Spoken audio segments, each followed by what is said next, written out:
Welcome to Flat Earth Debate Live.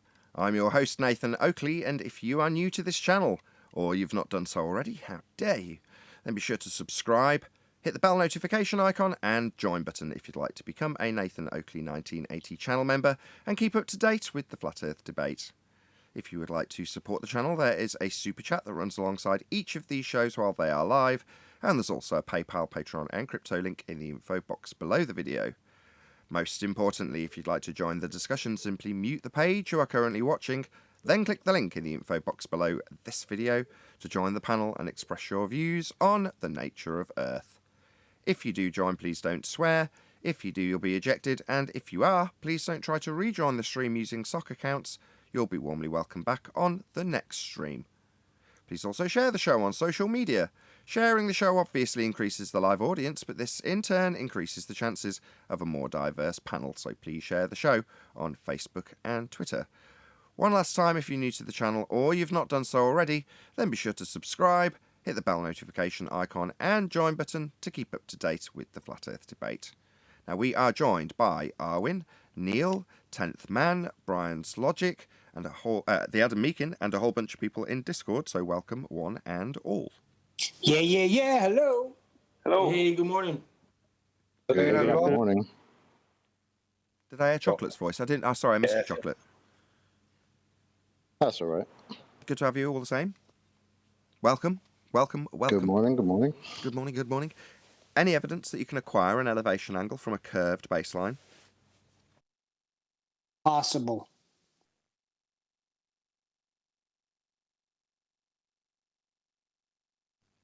No, not even from naval captains. That question kind of goes to put when you say angle. Yeah.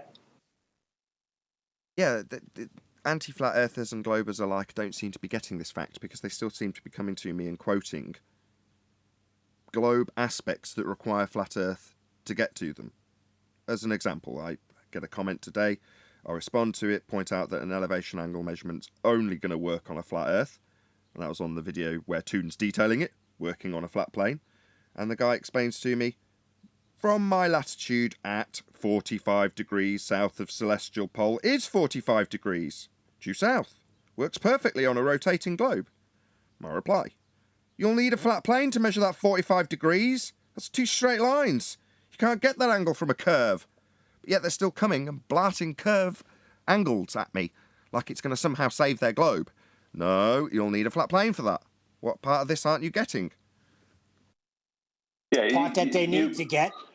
Sorry, Brian, go ahead. Go on, sorry, Neil, go on, I'll go after. I was just going to say, they're not getting the part they need to get, that's for sure. What, the angle? Yeah, you won't get that from a sphere. You'll need a flat plane for that. But Neil was saying like that they need to get the part that they need require a flat earth. That's the part they need to get, isn't that right, Neil? Correct. Yeah, I mean, you can't get your latitude without your altitude. You need to do an elevation angle to a celestial body to get your altitude. Can't do that with a curved surface. Right. So you can't gain latitude without a flat plane. Yeah, elevation angle measurement proves the Earth is flat. You can only acquire that measurement used in navigation from a flat Earth.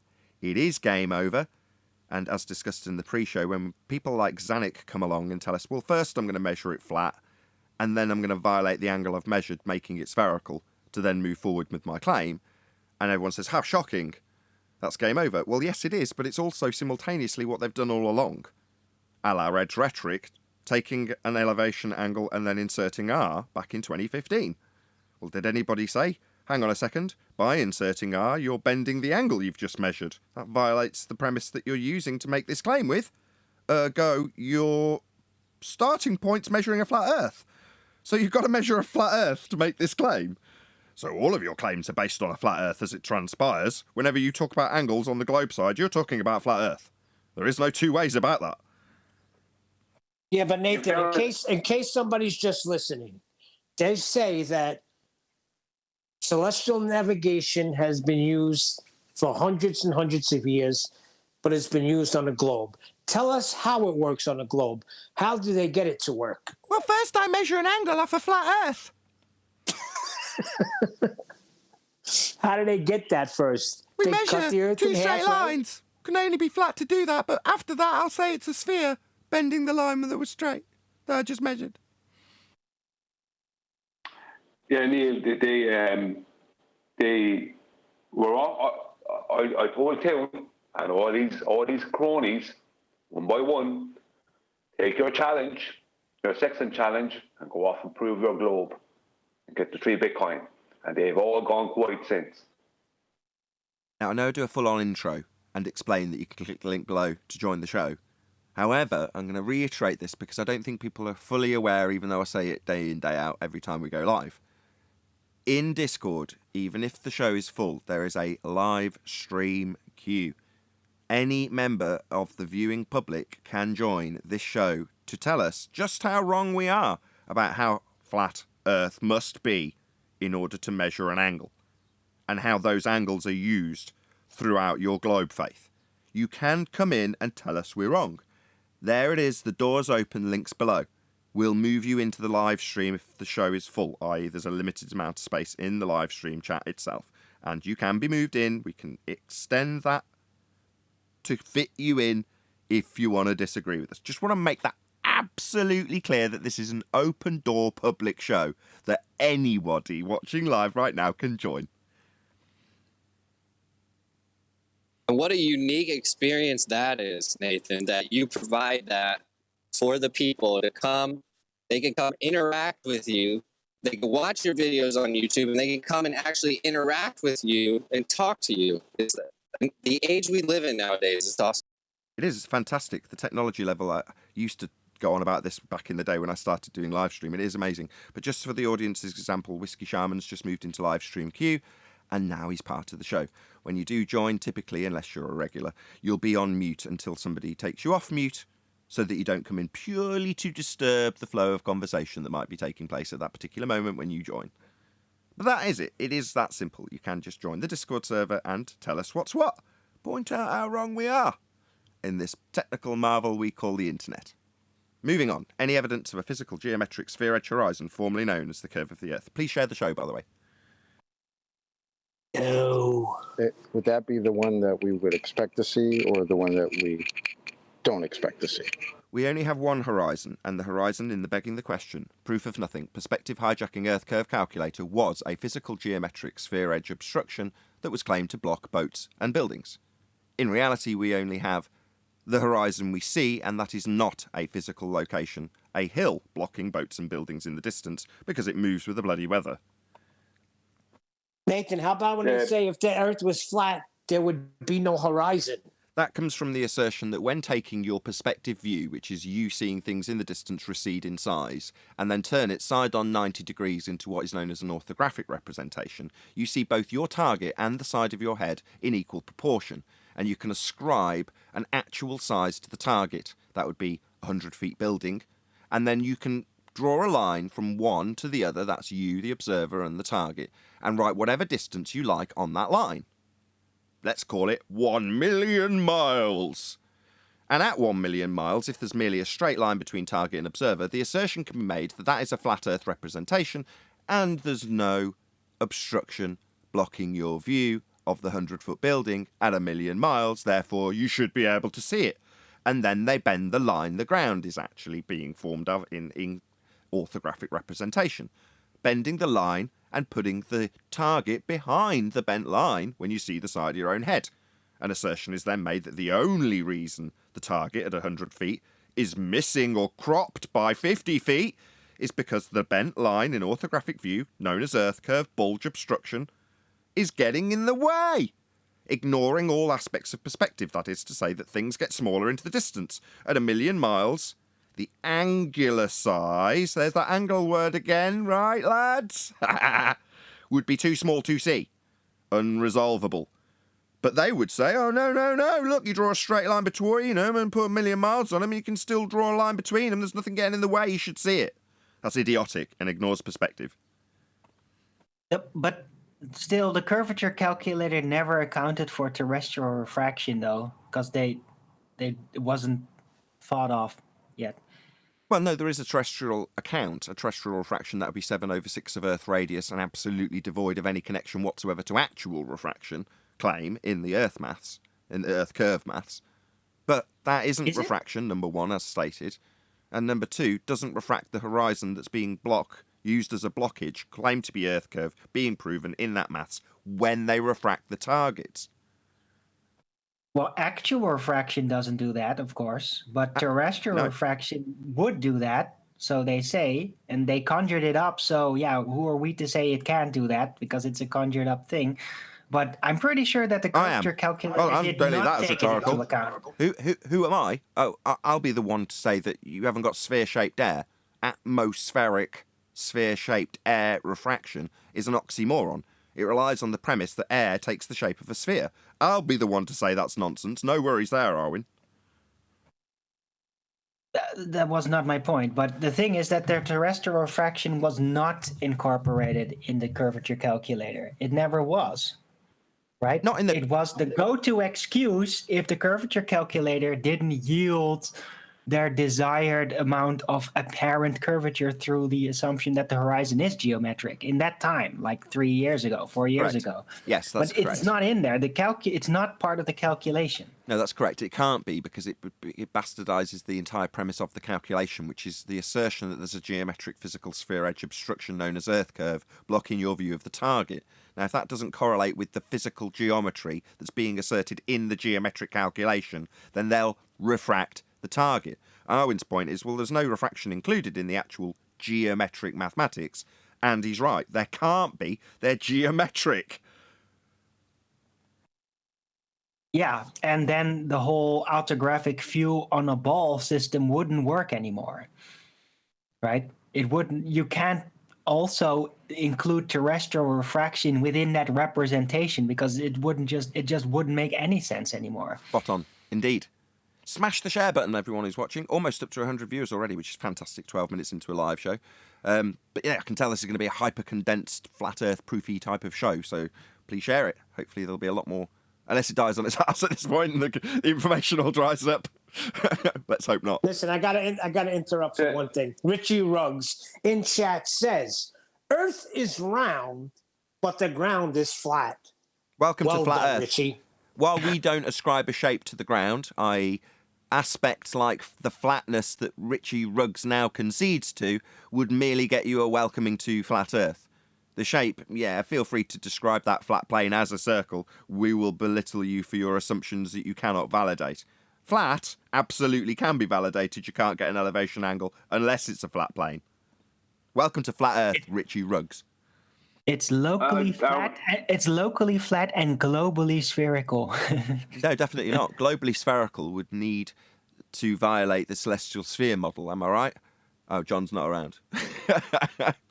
Richie Rich was is suggesting locally flat, globally spherical. That's what he thought. It's a contradiction in terms. There is no locally flat on a sphere.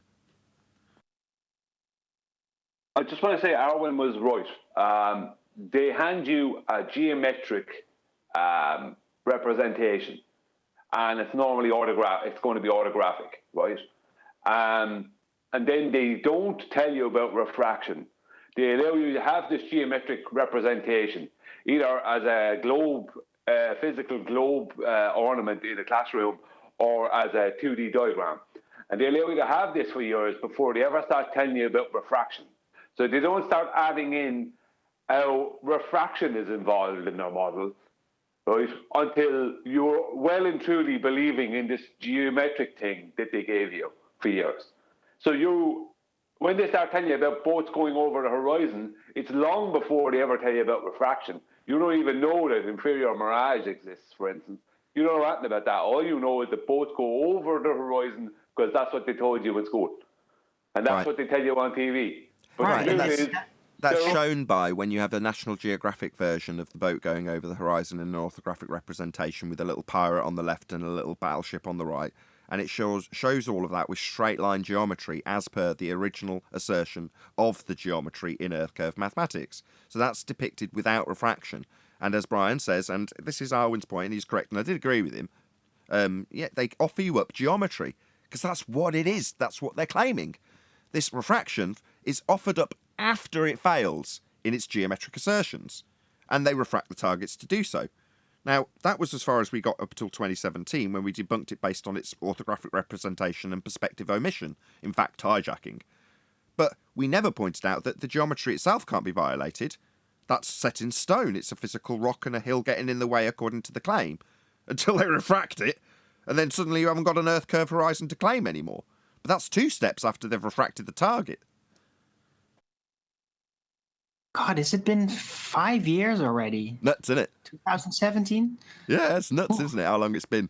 7 years. It feels like 2 years ago still, but man. Arwin and I started at almost the exact same time. So Arwin and I specifically have been doing this for over 7 years. It's a long time, isn't it? Yeah. First wave. A couple more years and we'll be, slightly more frail in our voice. We both had a lot more hair when we started, didn't we, Arwin? What? Speak for yourself. I started in 2017 as well. I also started, or 2015. I also started in 2015. No, I wasn't saying you didn't. Check you out. I started That then was too. almost as bad as Arwin when we weren't included in the first wave. That protest. I'm a first waver. I'm a first waver. None of us are first waivers. So that's how No, I'm a 1.5 waiver. I'm a 1.5 waiver.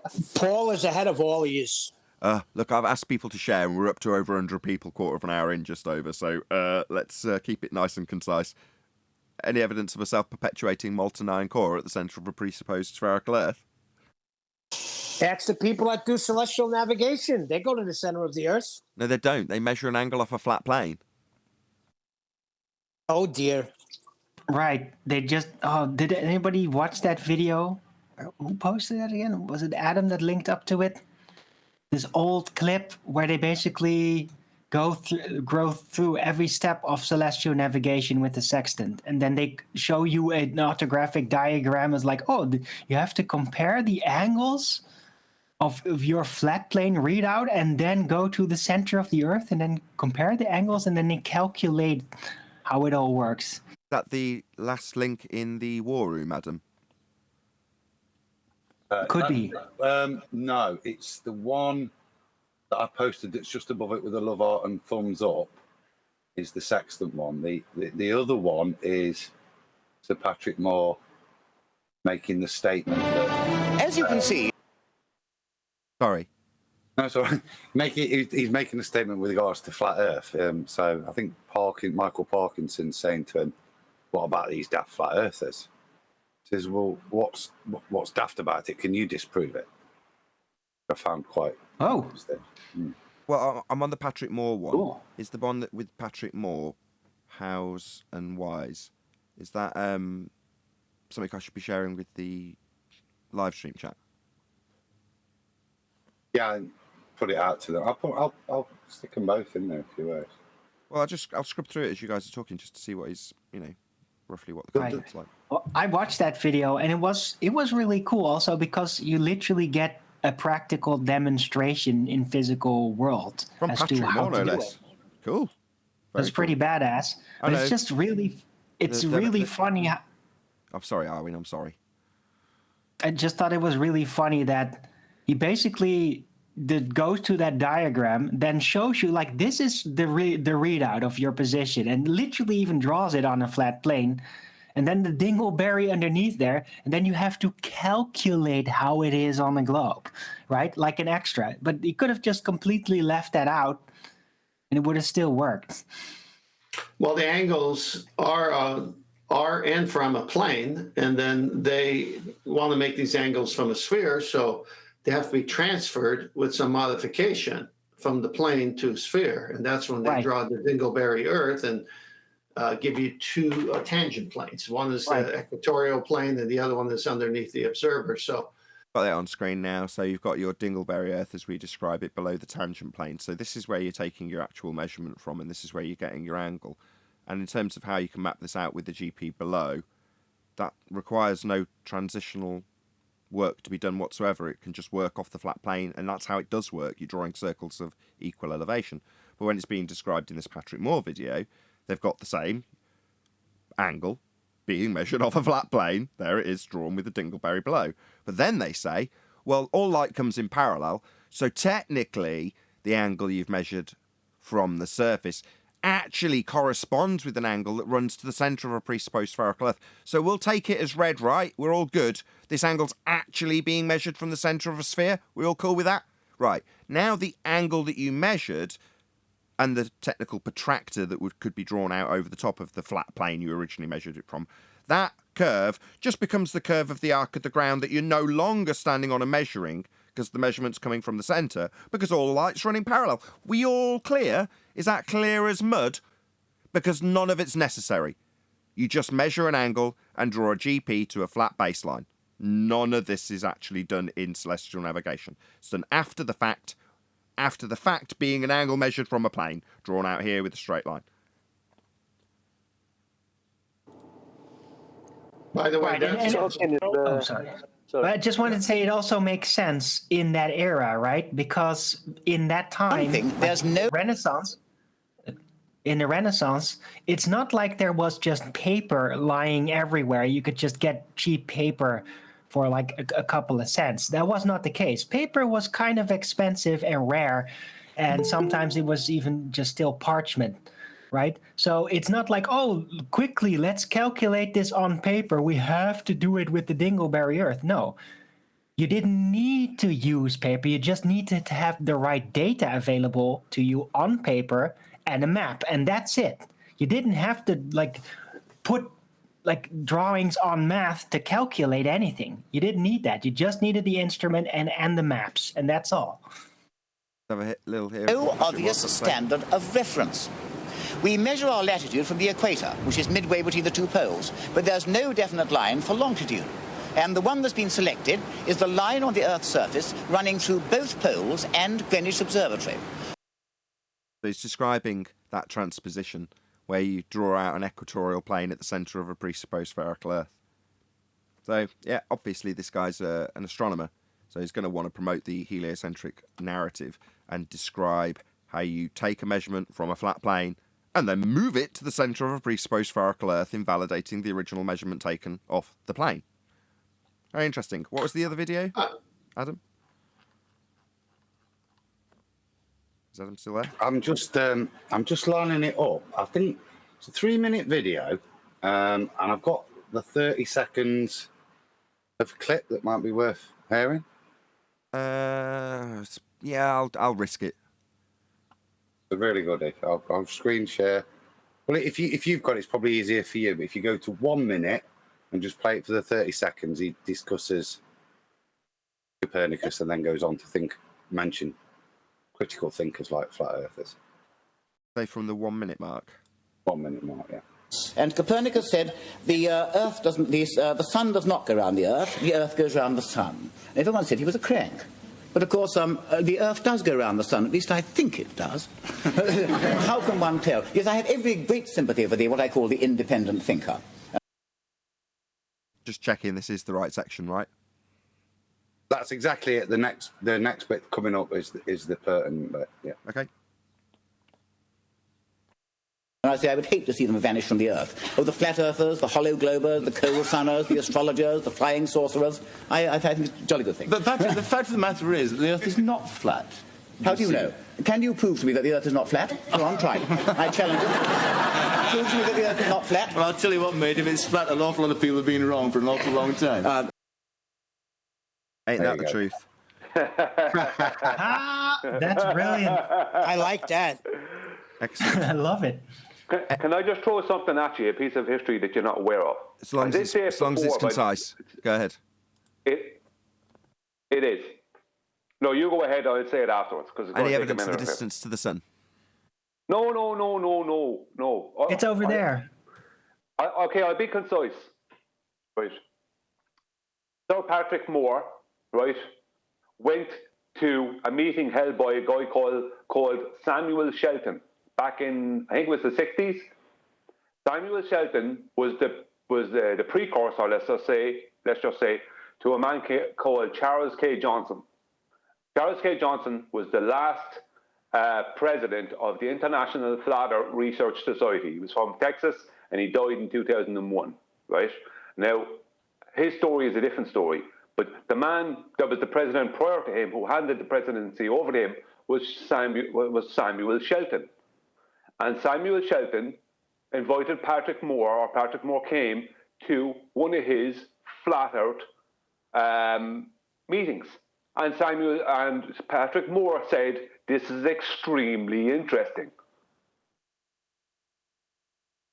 Well, thank you for that. Patrick Moore had already interacted with flat earth.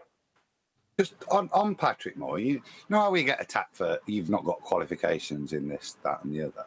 But I was just reading there. So the most famous astronomer, as far as I'm aware, was actually an amateur. He was a professional xylophone player and registered actor, but he wasn't anything other than an amateur astronomer. Yet he's the most knowledgeable person I've ever known in that field.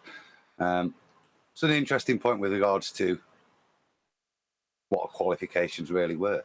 You like Patrick Moore? Do you watch this? I used to love watching The Sky at Night with Patrick Moore. And Games Master. And Games Master to a degree, but yes, that's him as a sort of semi-digitized computer game. Back in the old days, that was one of the things that was intelligent on TV. You had to wait till 11 o'clock, stay up late as a kid to watch stuff like that, because it was just information, data. I mean, admittedly now incorrect, but it was one of the few things. Did you not get free Open University? Yeah, so you'd be watching that as well. Yeah, that's what I watched, because I still am. I say I was, past tense. I'm an insomniac.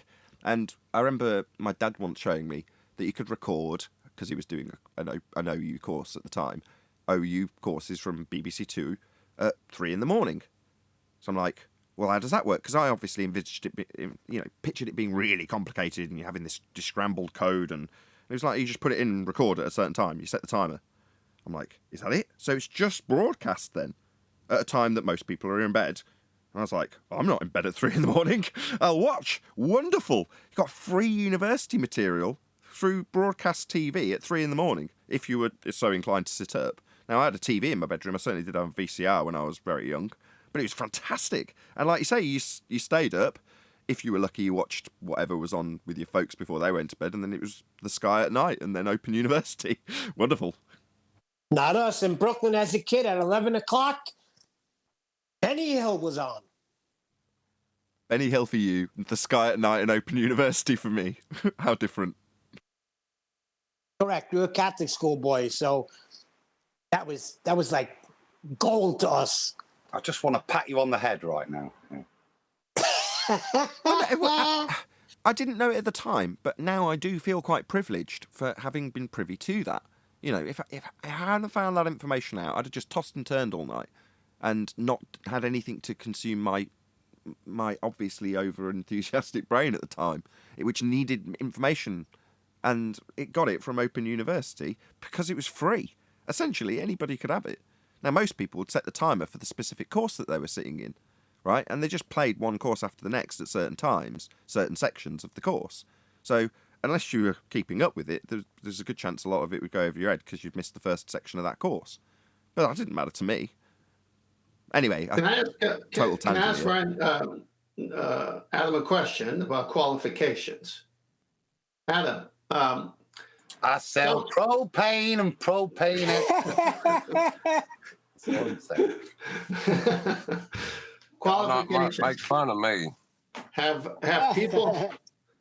people with qualifications ever been wrong, or also have people with qualifications have ever lied? That's an outrageous question. Everyone with qualifications is always right. Science. Hello. I rest my case. Sorry, Adam was asked. If medics didn't have disagreements, which we do, so which medic's right? This is not science, medicine, certainly. Most things aren't. In science, it's quite clear, isn't there? There isn't a right and wrong.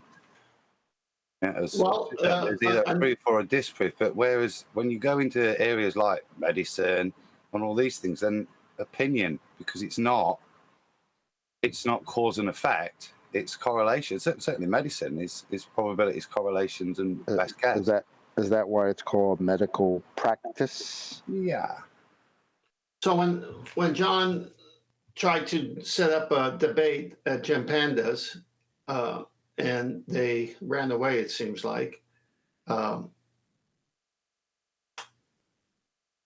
his qualifications probably came into somewhat of a discussion, I'm sure, or Really? would have. Why? Or would have, let me finish, if the debate was scheduled. Well, who are you and what's your qualifications? I'm just playing out something that won't happen because they declined the debate. I'm just trying to narrow down on this qualification thing. Because, when someone has authority over you, it's usually because they're smarter than you, or I'm not talking in the home with your father or mother. I'm just talking authority in general.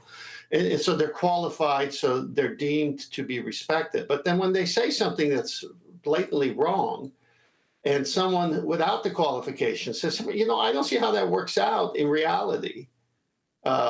Again, back to my teacher in school, when I challenged all this stuff, he said, I don't even believe it, but I got to teach it. Now, see, he had qualifications as a teacher, and he was teaching something he didn't believe. This is my point. I'm pretty sure it's a true story about, the film is called Lorenzo's Oil, which some of you may be familiar with. And the father of a child that's got a very debilitating illness is arguing with the doctors. And they're pulling that card on him. Who are you to argue with us? We're the professionals. We're qualified. You're just a schmo. Don't challenge us. And his attitude is, I will challenge you because I'm out there doing the research and trying to figure out what's what. And I'm going to offer up everything I know to you, and I expect you to do something with it. And it doesn't matter that I'm not qualified. Now, through his hard work, in the story at least, he manages to figure out the cause of the effect. Now, whether or not it's scientifically validated, I don't know. I didn't look into the finer details of the story, heartwarming though it was. My point is not that it's been scientifically validated, it's more that the question of the man's arrogance comes up in the story. And he defines the term in terms of its etymology, and to challenge is part of that.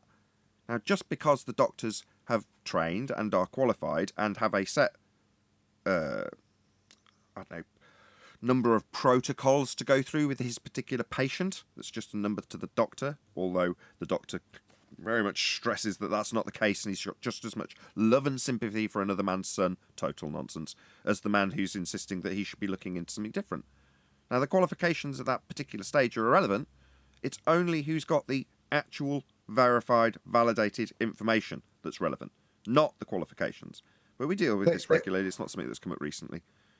This, just to put it, if I've got two pharmacists and people say one's better than the other, they've both got the same qualification. So what is the differentiator between them? What makes that one better than that one? It's their knowledge base. But the qualification in and of itself is kind of irrelevant to the practice. It's what enables the best practitioner is their knowledge base. So technically the qualification per se is irrelevant without the knowledge. So the thing that is the most important thing is the knowledge, and that's why I brought Patrick Moore, the most knowledgeable person on astronomy. Yet he's an amateur. He wasn't a university graduate on it. Yeah, he might have been given posthumous stuff, but fundamentally he acquired that knowledge himself, and that set him above everybody else who had the qualifications. Why was he better? Because his knowledge base was better. Yeah, fascinating watching him may holding I a briefly... sextant. Yeah, go on, Whiskey Shaman. So this is a topic that was actually brought up in a recent Ballbusters episode, which covered the various fallacies utilized in various arguments.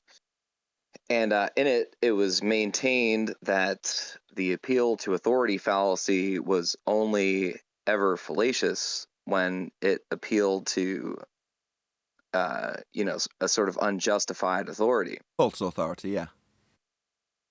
Yeah, so I've taken contention with that definition ever since it was brought up because I hope the nested recursive logical regress is obvious, but you would need an authority on who was authoritative before you could ever truly or falsely appeal to an authority. Do you understand what I'm saying? Well, that's down to defining terms when you classify something as an authority, and I would agree with you.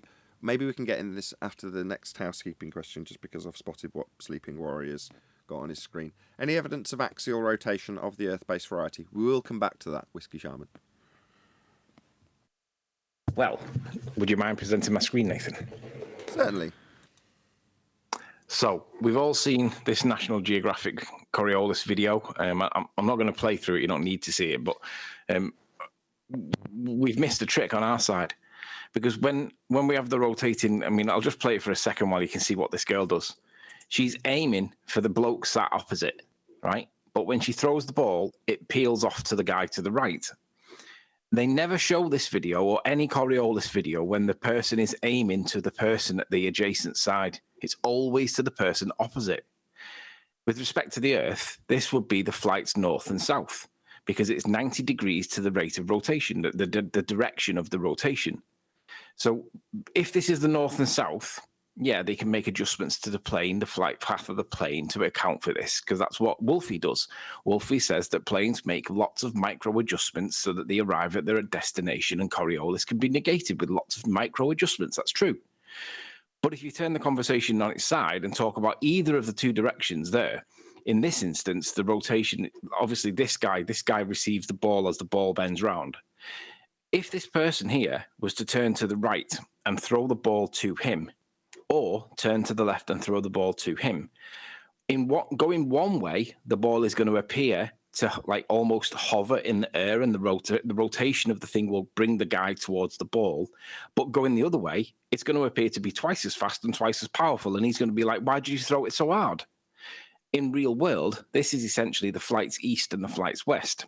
They don't want to talk about this. All they want to talk about is the guy directly opposite and how flight paths can be adjusted for with micro adjustments.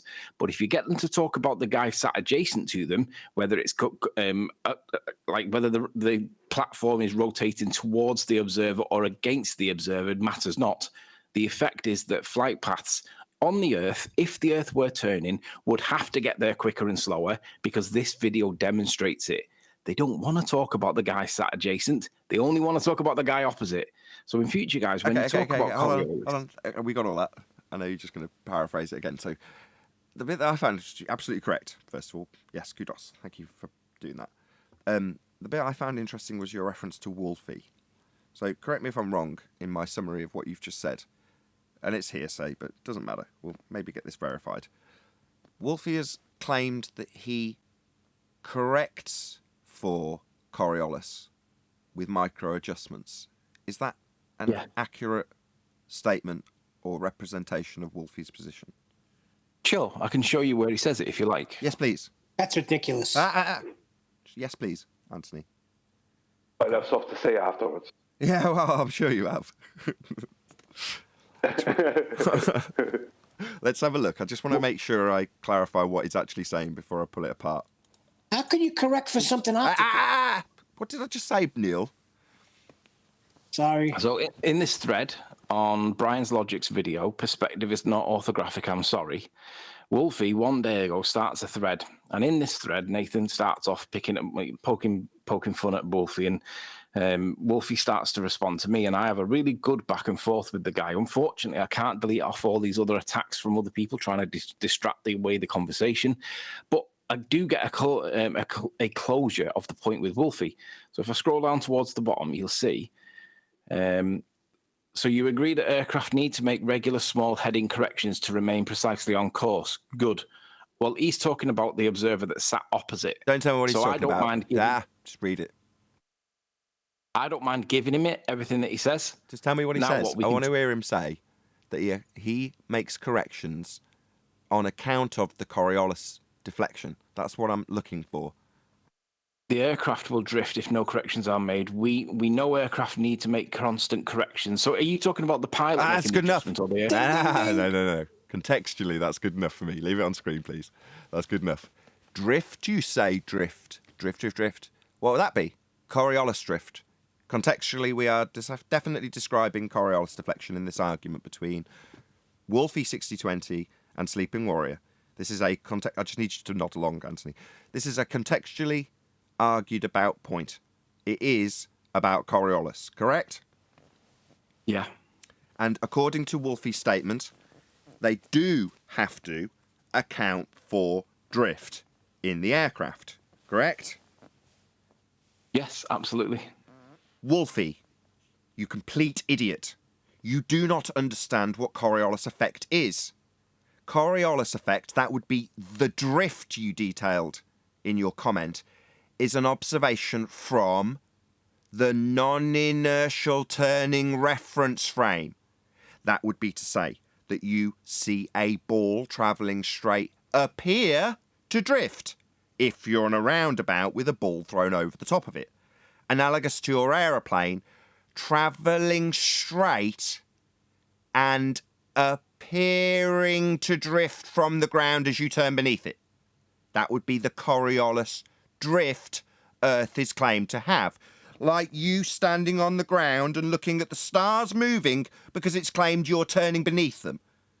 So in your example, your plane is drifting from the ground, but not actually drifting in reality. So Wolfie thinks you have to account for drift observed from the ground that isn't really occurring. So, Wolfie, riddle me this. Do you get a call from ground control? Ground control to Wolfie Clown Show. There is a man observing you from a non-inertial turning reference frame. Please make micro-adjustments immediately. Do you get that call, do you, Wolfie, you stupid buffoon? No, you do not. Why don't you? Because it's not actual drift. Coriolis deflection is the not actual drift observed from the non-inertial turning reference frame. There is no accounting for drift in the projectile, which would be your little aeroplane, wouldn't it, Wolfie? You fundamentally do not understand Coriolis drift, you total moron. Thank you. I really enjoyed doing that. My point was simple. My point was just getting to talk about the observer to the side, not the guy opposite, because you can give them the guy opposite because they've got an explanation for it. They can say that the plane makes adjustments. Adjustments would be on your roundabout, if you want to bring it back up, Anthony. The frame of reference being filmed is the turning reference, so everybody on the reference stays the same as the camera position. It's the ball that's moving. Well, the ball that we see from the camera's position seems to curve. But in reality, it's only seeming to curve because your camera position is moving. The ball in reality is moving straight. Now, that is analogous to Wolfie's plane not drifting, moving straight. The only time it seems to drift is if you're observing it from the ground. Now, it's not really drifting, it just looks like it is. So what's he getting his micro-adjustments for, exactly? The not actual deflection observed from the ground? You're a thick idiot, Wolfie, and you do not understand Coriolis effect. I'm proud to tell you as a flat earther, to a pilot, no less, you don't understand Coriolis and you're being schooled by me. The drift is not actual. You're not going to be adjusting for a not actual drift observed from the ground, you idiot. You don't understand Coriolis, Wolfie. Thicko. Optical, baby. Not actual.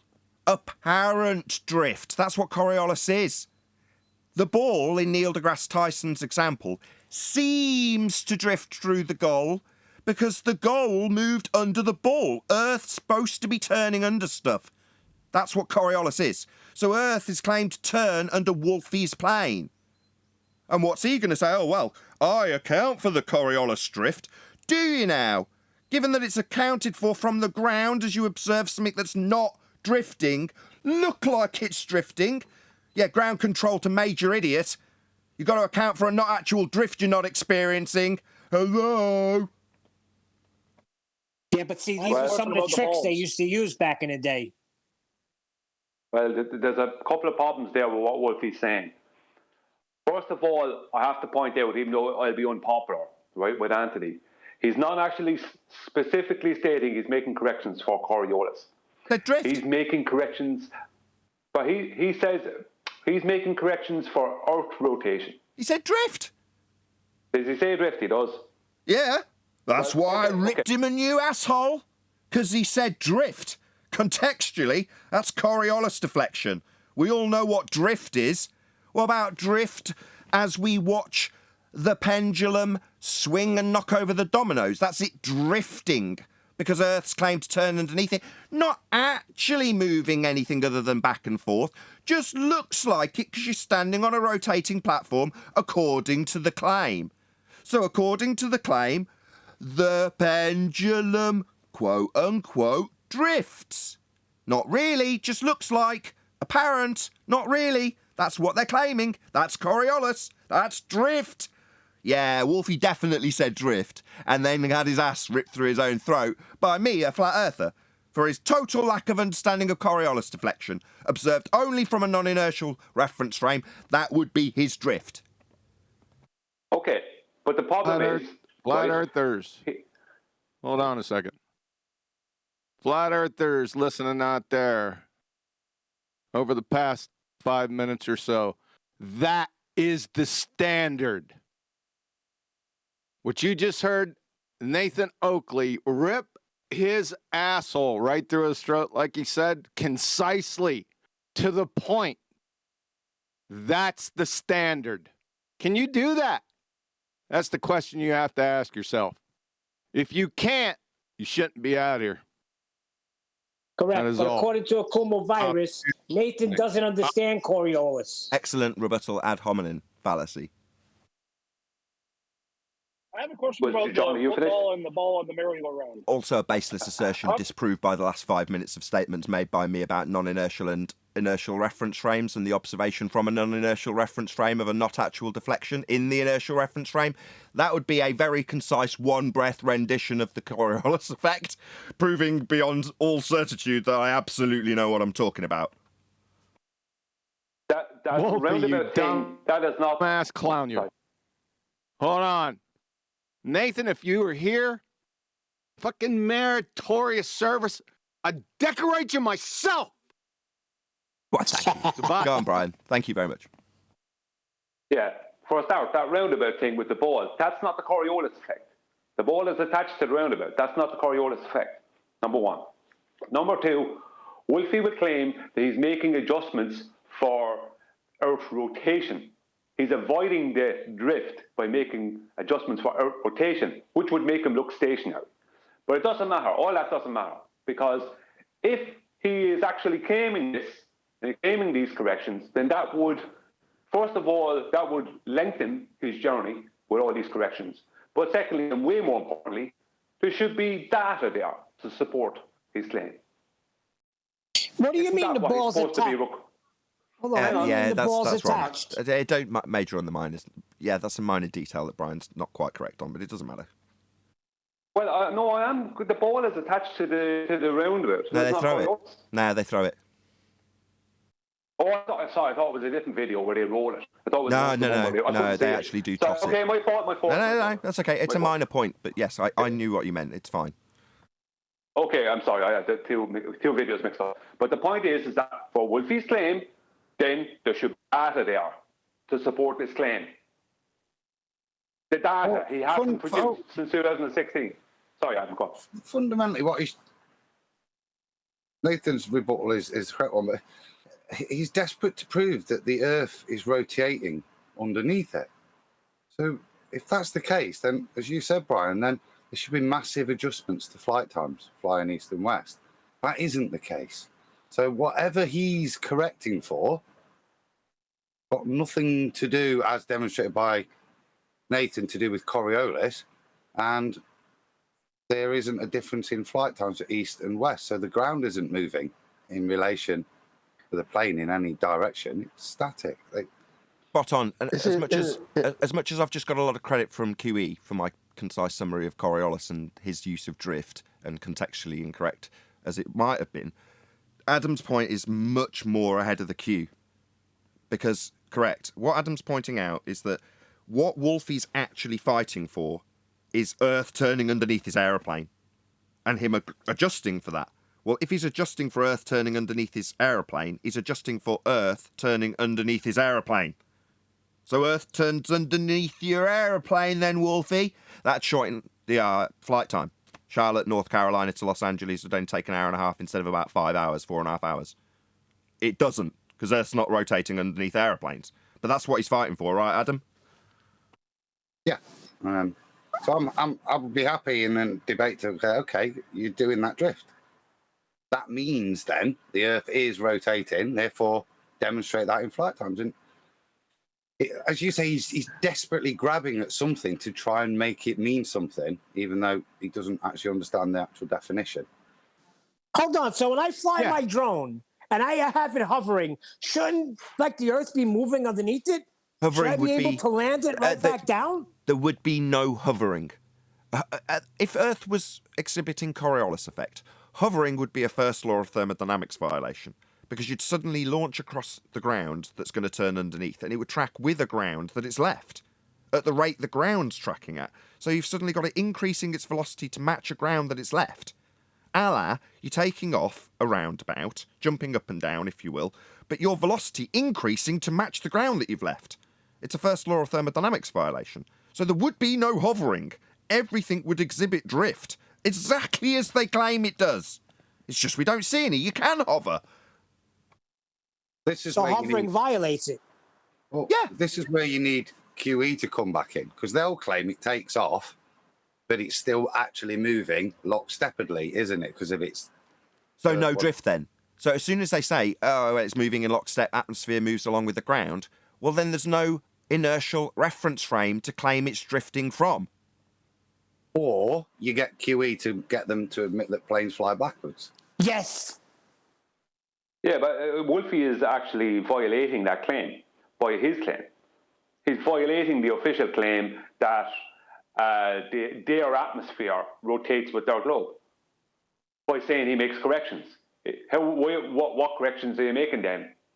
Even though that whole claim of, besides how bizarre and ridiculous that claim is that air rotates with a rotating body, if that was happening, flights east and west would be still different.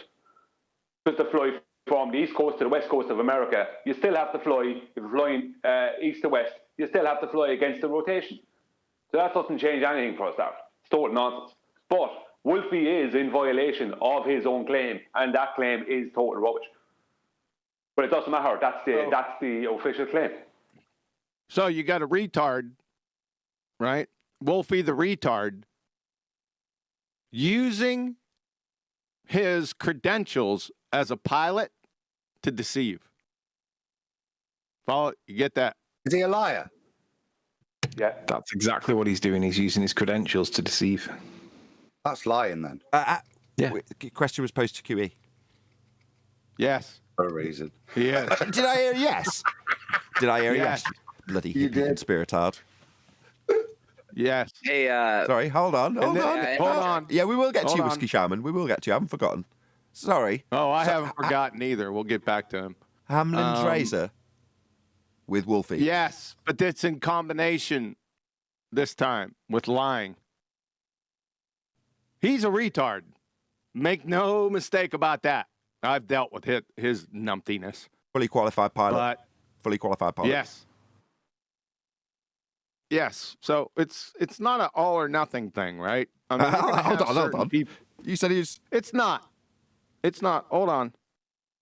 Listen, the majority are, as everyone knows, we can go through it again if you'd like, are abject retards. You're going to have few outliers. It's like a bell curve, right? You follow that? So they're normally distributed, with the majority being just simply retarded in the middle.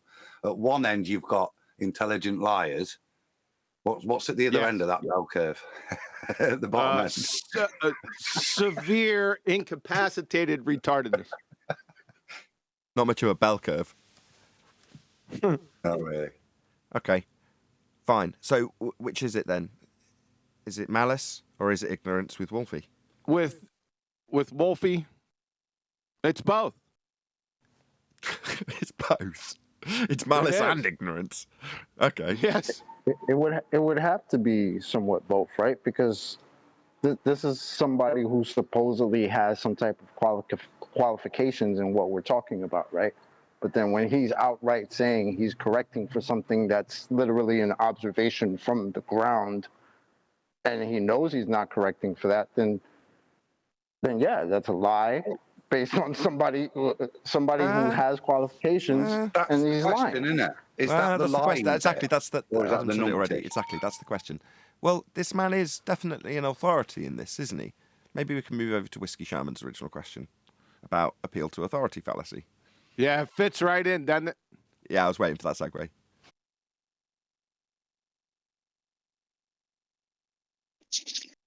So yeah, I mean, basically, problem with the appeal to authority as far as whether citing authorities preserve the truthfulness of claims is that it must already be the case that the thing that the cited authority claims is true in order that citing them is sufficient proof of a claim. Yeah, your there you problem's go. not.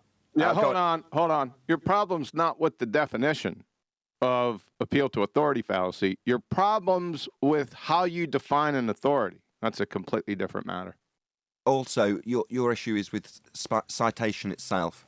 So your inference is that upon citation, you've proved your point, and any citation at face value is just a baseless assertion. So unless it's validated originally. So yeah, an authority can make a claim, but you offering it up as a claim merely by pure reason of authority just makes it a baseless assertion at face value. Correct. Doesn't mean it's an appeal to authority fallacy, though. Correct. Well, no, it would make it an appeal to authority fallacy No, it because. wouldn't. Well, hold on. Yeah, I'm not holding on. What? No, it wouldn't. What is the purpose of citing an authority within To support your claim? Well, right, but typically, at least in this domain, one supports one's claim by showing that. That's right. Correct. That support, that citation has to be demonstrated. How many times I got to say this over the past 5 years? Not, if we respectfully, with regards to Wolfie and possibly the training and what he's told is why he's wiggling his stick a little bit. If within that training, it's claiming that that's the reason, it's not proving it, then it's surely an expert witness that's incorrect, making a baseless assertion because they teach it without base nothing to back it up. But they don't teach it. That's the problem. Well, that's what I'm asking. If in his training, when he says wiggle your stick a little bit, what you're doing here is adjusting for Coriolis, then it's not numptiness, is it? It's actually what. Yeah, it is. Yeah, it is numptiness. That was what my entire shtick was about when I ranted at him for 5 straight minutes. To assert that Coriolis accounts can be made from the projectile's point of view is ludicrous and absurd and a very numpty thing to say, and demonstrates adequately that he doesn't understand what Coriolis is. Let Adam finish. Yeah. Hold on a second, Anthony. I think we're getting away from Whiskey Shaman's point. I guess we can get back to Wolfie here in a second. Whiskey Shaman, see, I didn't think about it like a citation. I thought about it like in a courtroom, and the prosecutor brought in a witness. They're face-to-face, right? What makes that person an authority? So your problem is with how do we justify whether this person is an expert or not, and this person's not. Follow? Correct. Yep. Yes. Not citation. That's a completely other. It's not. It's connected, but that's not how I thought about it. Follow? Yeah, I follow, but what I'm saying is the essence of the appeal to authority fallacy, in my view, is that it is a sort of extrapolation from the genetic fallacy or an ad hom fallacy, in the sense that, we try to center the truthfulness of a claim from the specific viewpoint of the person to whom we are appealing for validation. And what I'm saying is, I haven't quite given this reasoning yet, but let me just give it right now, is that as soon as one delegates expertise to another person, one simultaneously delegates, or that is to say, abdicates the ability to sort between claims of contending experts. In other words, if you don't have sufficient knowledge or information to understand what an alleged expert is saying, you also lack the necessary judgment to know if the authority is speaking honestly or truthfully. It's a different topic then that has nothing to do with an appeal to authority fallacy, like I said, that falls under what you consider an expert or not. That was Yeah, it's an issue of credibility, not an issue of content. Correct. If we're talking about how planes fly, then surely that's an expert witness if you've got a pilot, and if he's also stating these books that include this. No, I don't agree with that. I don't think most pilots understand how the plane flies. I think most pilots come on, no, that's absurd.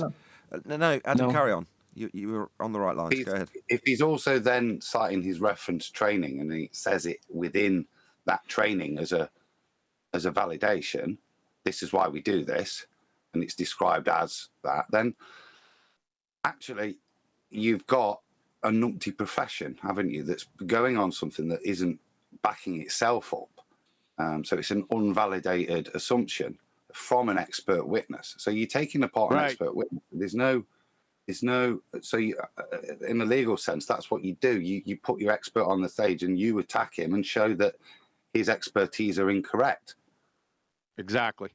Doesn't change the fact that you're discrediting an expert witness. It's just, I think we're quibbling over what is the standards we assign to an expert.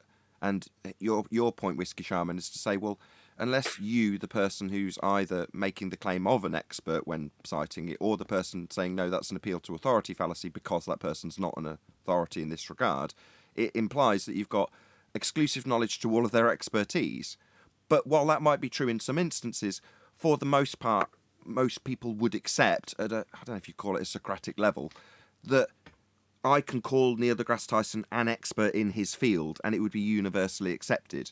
Therefore, if talking about his claims of space, to refute them as a hostile witness, for example, nobody would claim an appeal to authority fallacy when I use him as that authority, regardless of how nonsensical his claims may or may not be. He just is the authority, and that is accepted.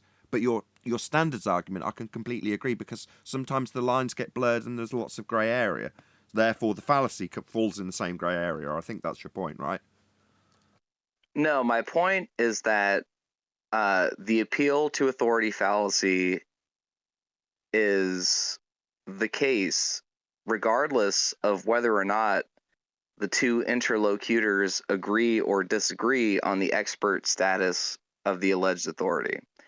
And the reason that I think that that's the case is because one necessarily cannot sort claims from experts or non-experts if one refers to expertise as the epistemological foundation of the truth value of claims.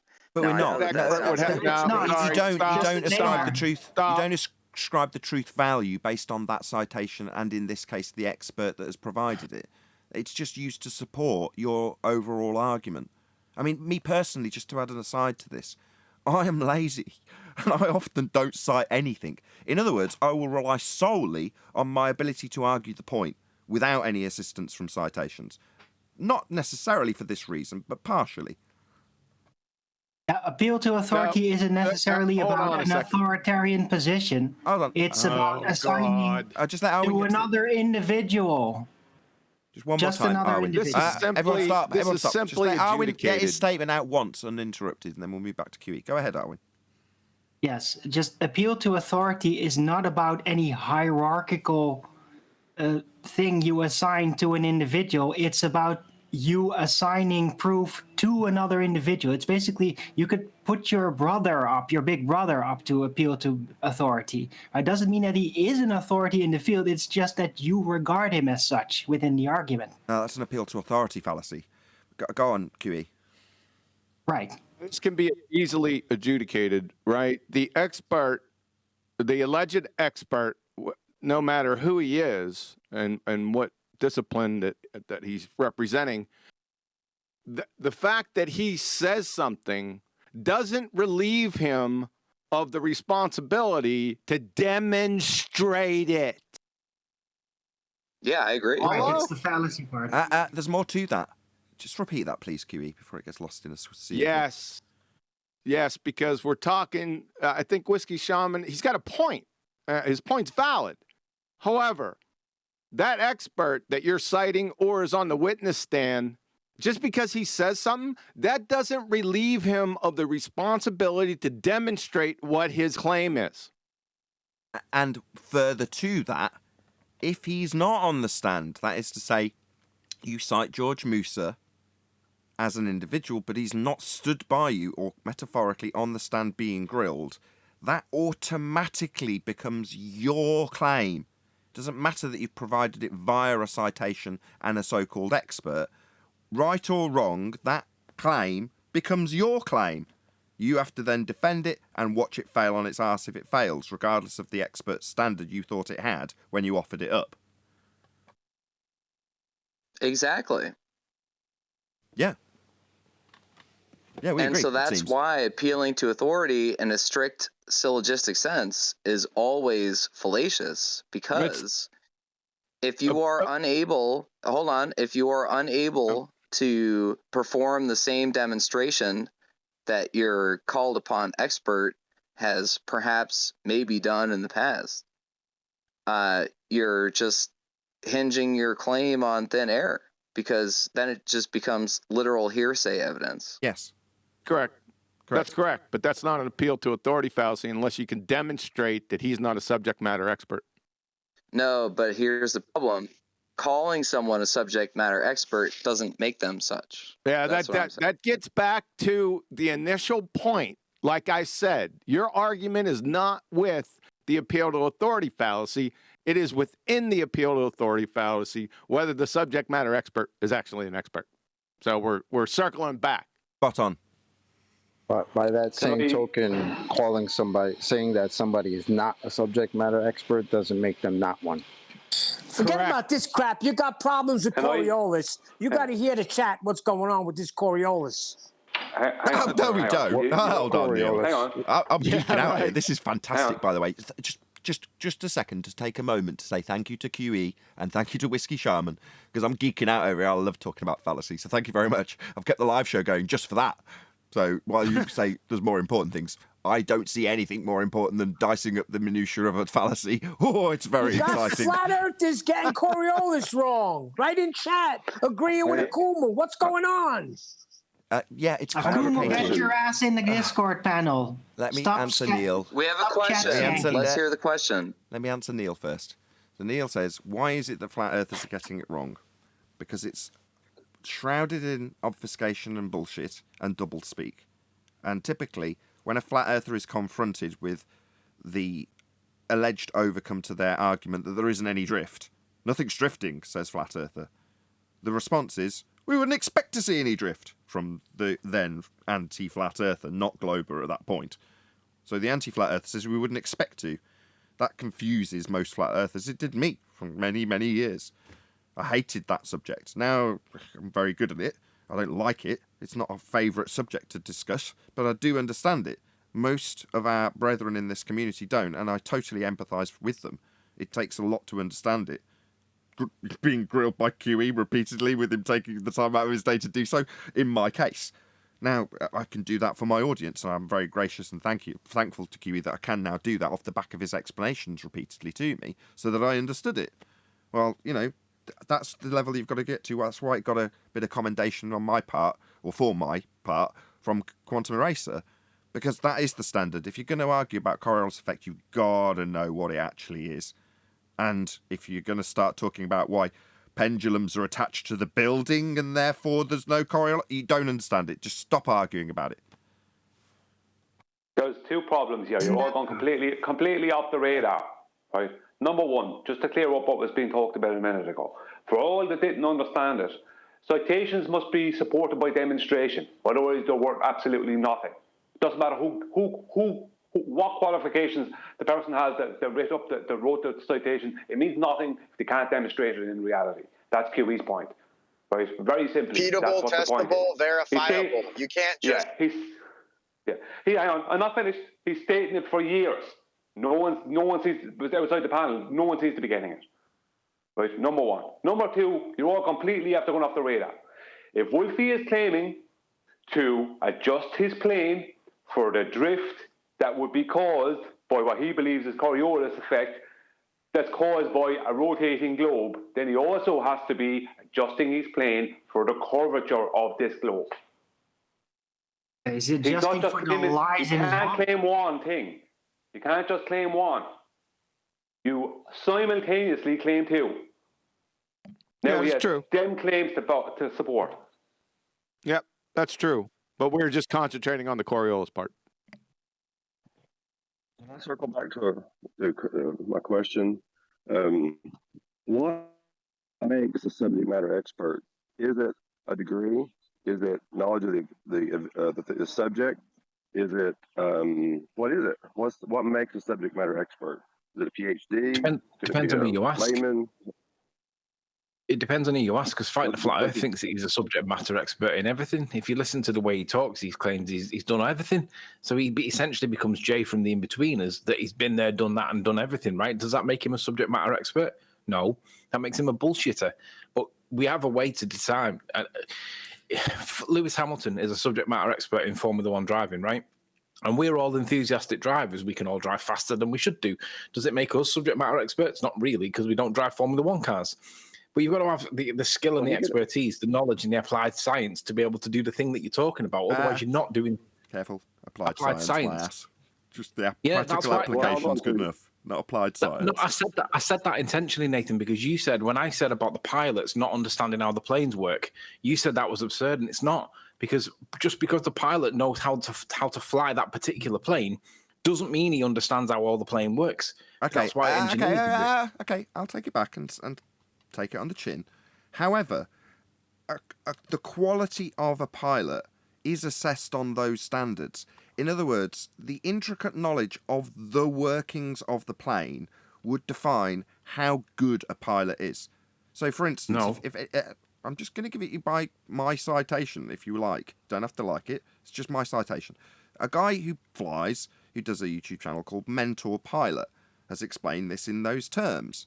So in terms of whether or not they would classify a pilot as above average, below average, is based on that sort of a level of understanding.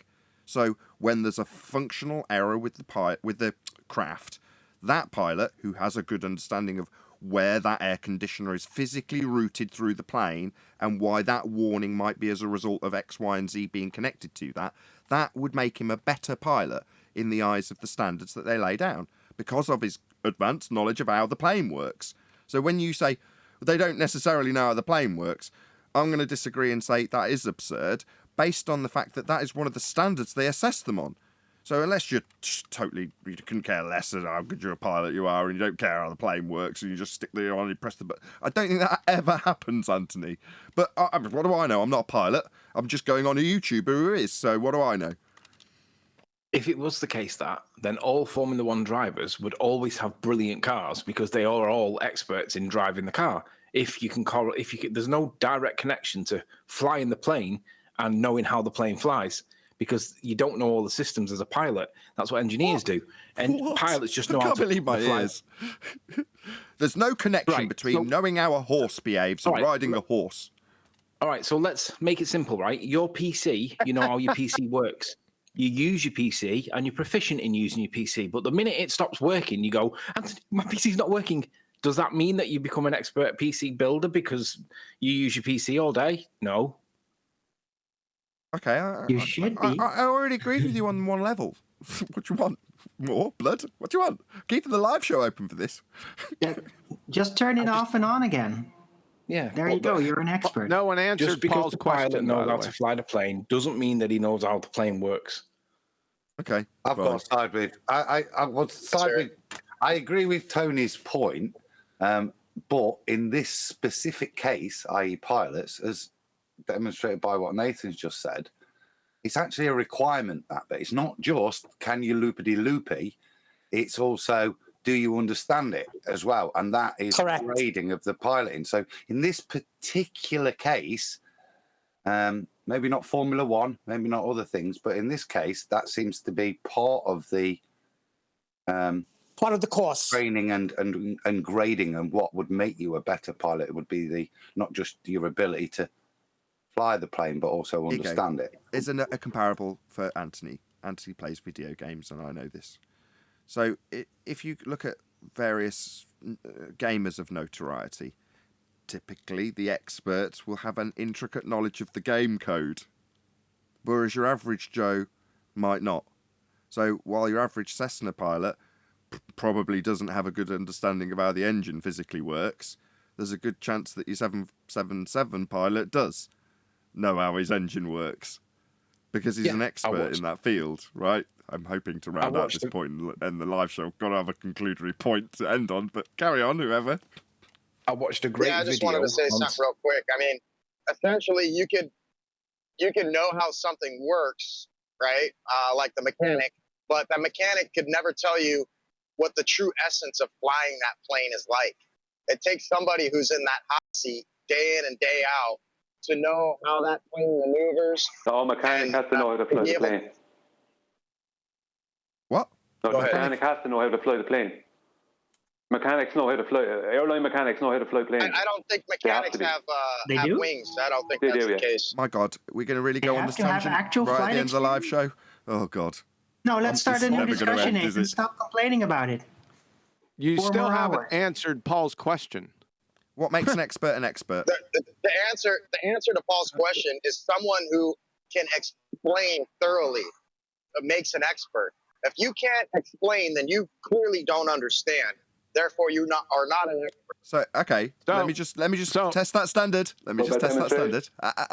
So, if my mother can explain the intricate details of dentistry to you, you'd trust her as a dentist?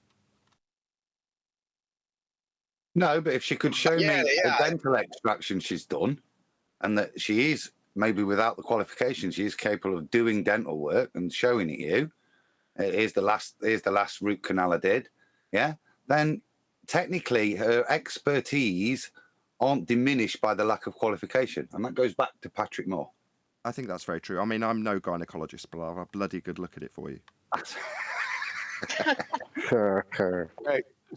So his point was, what everyone's saying is, Paul, demonstrated proficiency in the area of question.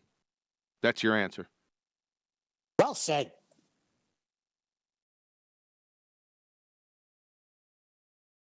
Are watching this on either Nathan Oakley 1980 or Nathan Oakley premiering streams, then stay tuned, as there will be an after show to follow. Unfortunately, if you are watching this live, this is where we bid you farewell. So a huge, massive, enormous thank you to all of you. Smashed the super chat, liked, commented, shared, subscribed, hit the PayPal link, and all that good stuff. I've been Nathan Oakley. Once again, stay tuned if you're watching on an after show, and I'll see you all in the next video.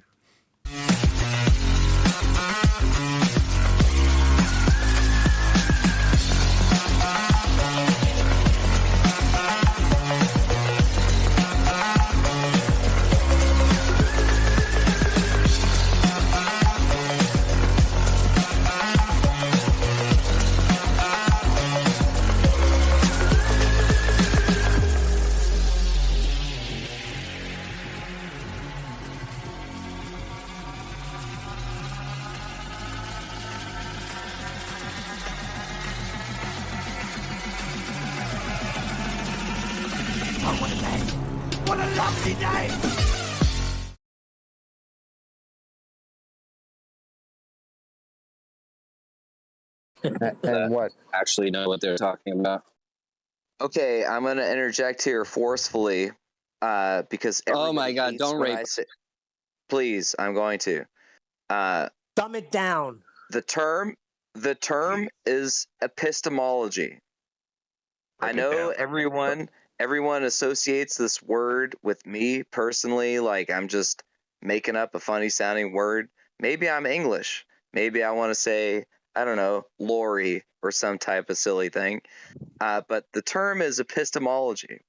And I recommend everybody become acquainted with this category of knowledge, which is knowledge about knowledge. It's called epistemology. That is all. Continue. Well, it's just as a pure like personal example of what I've seen. Like when you go to different jobs and learn the job or whatever, they're not really they have like an idea of what you like, the minimum amount of stuff that you need to know to perform your job or whatever, and then it's just like go off and go. You know what I mean?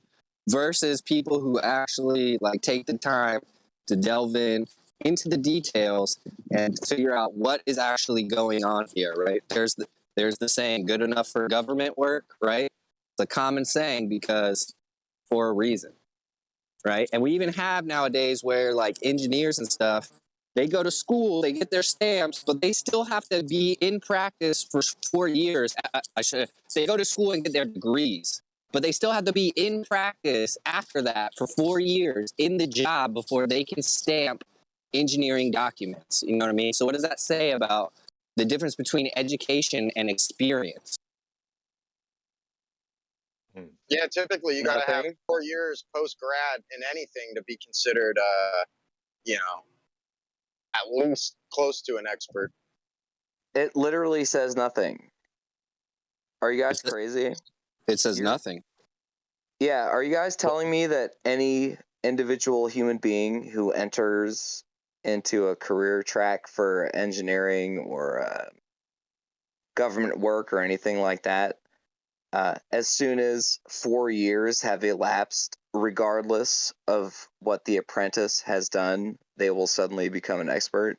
Is that what you're telling me? No, I told you the exact opposite. The idea, I believe that was the belief a little while ago, right? They were just putting these college kids in management positions with no experience, right? And they found out that's not a good idea, right? So now these engineers, when they come out of school, they cannot stamp documents. They've gotten the education, but they have to go and get experience in the field for 4 years after their schooling in order to get their stamp and actually practice as an engineer. Do you follow me now? Yeah, I follow you now. What I'm hearing is that, it's a Ponzi scheme. In other words, if someone has the natural aptitude to engineer objects, it shouldn't matter. I know from what you're saying. You've never experienced engineering firsthand. You can't just learn stuff and go out into the field and just know stuff and be an expert when it comes to engineering. That's why they give them the 4 years.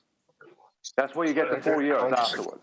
Yeah, that's why you have to go to school. Hold on. That's why you have to go to school first with engineering. No. It's not like a trade where you could go on a trade and learn it. We covered this about a week ago when I brought up that guy called Robot Underground, who's an EM tech or electromagnetic tech. He's an engineer building stuff that's got electromagnetic circuitry. Subwoofers. That's what he does. Now, as you're currently dicing this over, I'll just put across his sentiment, which is to say, you're exactly right. You don't just acquire a knowledge and then go into it and suddenly be able to do it. Doing it is a lot of trial and error, figuring out how you figure it out, and then doing it, which involves fucking up a lot of the time. And that's experience, right? But his sentiment was what another guy said, it was a Ponzi scheme. He described it as a pyramid scheme also. He's like, any education, because he says, why would you go to school for 4 years in whatever field to become a barista? That's his attitude towards it, because that's how he sees it all the time, because there's no guaranteed engineering job at the end of it. So in his instance, he's got, as far as I know, Wrong. no specific qualifications, but he's actually doing it and has been in all sorts of different manufacturing settings because he's experienced as opposed to qualified in doing it. So he's done it, but the education wouldn't have necessarily got him that.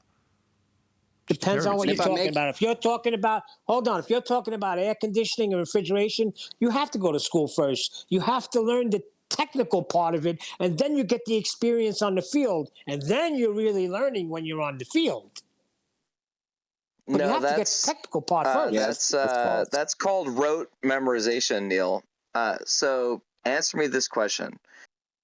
Why is it that a classroom is a better setting for learning HVAC tech than on the job? It isn't. It's not. It's not. You go on the field. You can, but in that field, they do recommend. My brother graduated and he got all of his experience on the field. But he does say, well, actually, he says you should go on the field first, then go back when you know it and learn the technical things that they teach you there. So I guess you're right. No, it depends on the job. 1 second. If I may comment on the airplane thing real quick that you guys were talking about. Oh, sorry. 1 second. 1 second. Sorry. Yeah, go for it. 1 second. It depends on the job. I will go for it. It depends on the job, right?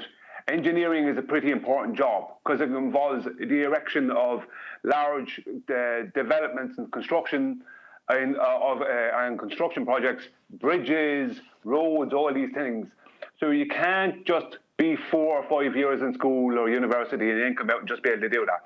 There's going to be all kinds of factors that you're going to have to deal with outside of that you'll only learn through experience, through being with someone and learning from someone next to you who has experience. So you're still an apprentice for those 4 years. And that's why it's important. Other jobs, it's not so important. Other jobs you can mess up and it won't be a big deal. But it'll be a big deal if an engineer messes up. Correct. Brian, do people learn more quickly when they are learning from people while doing the thing that they're supposed to be learning about? Or do they learn more quickly?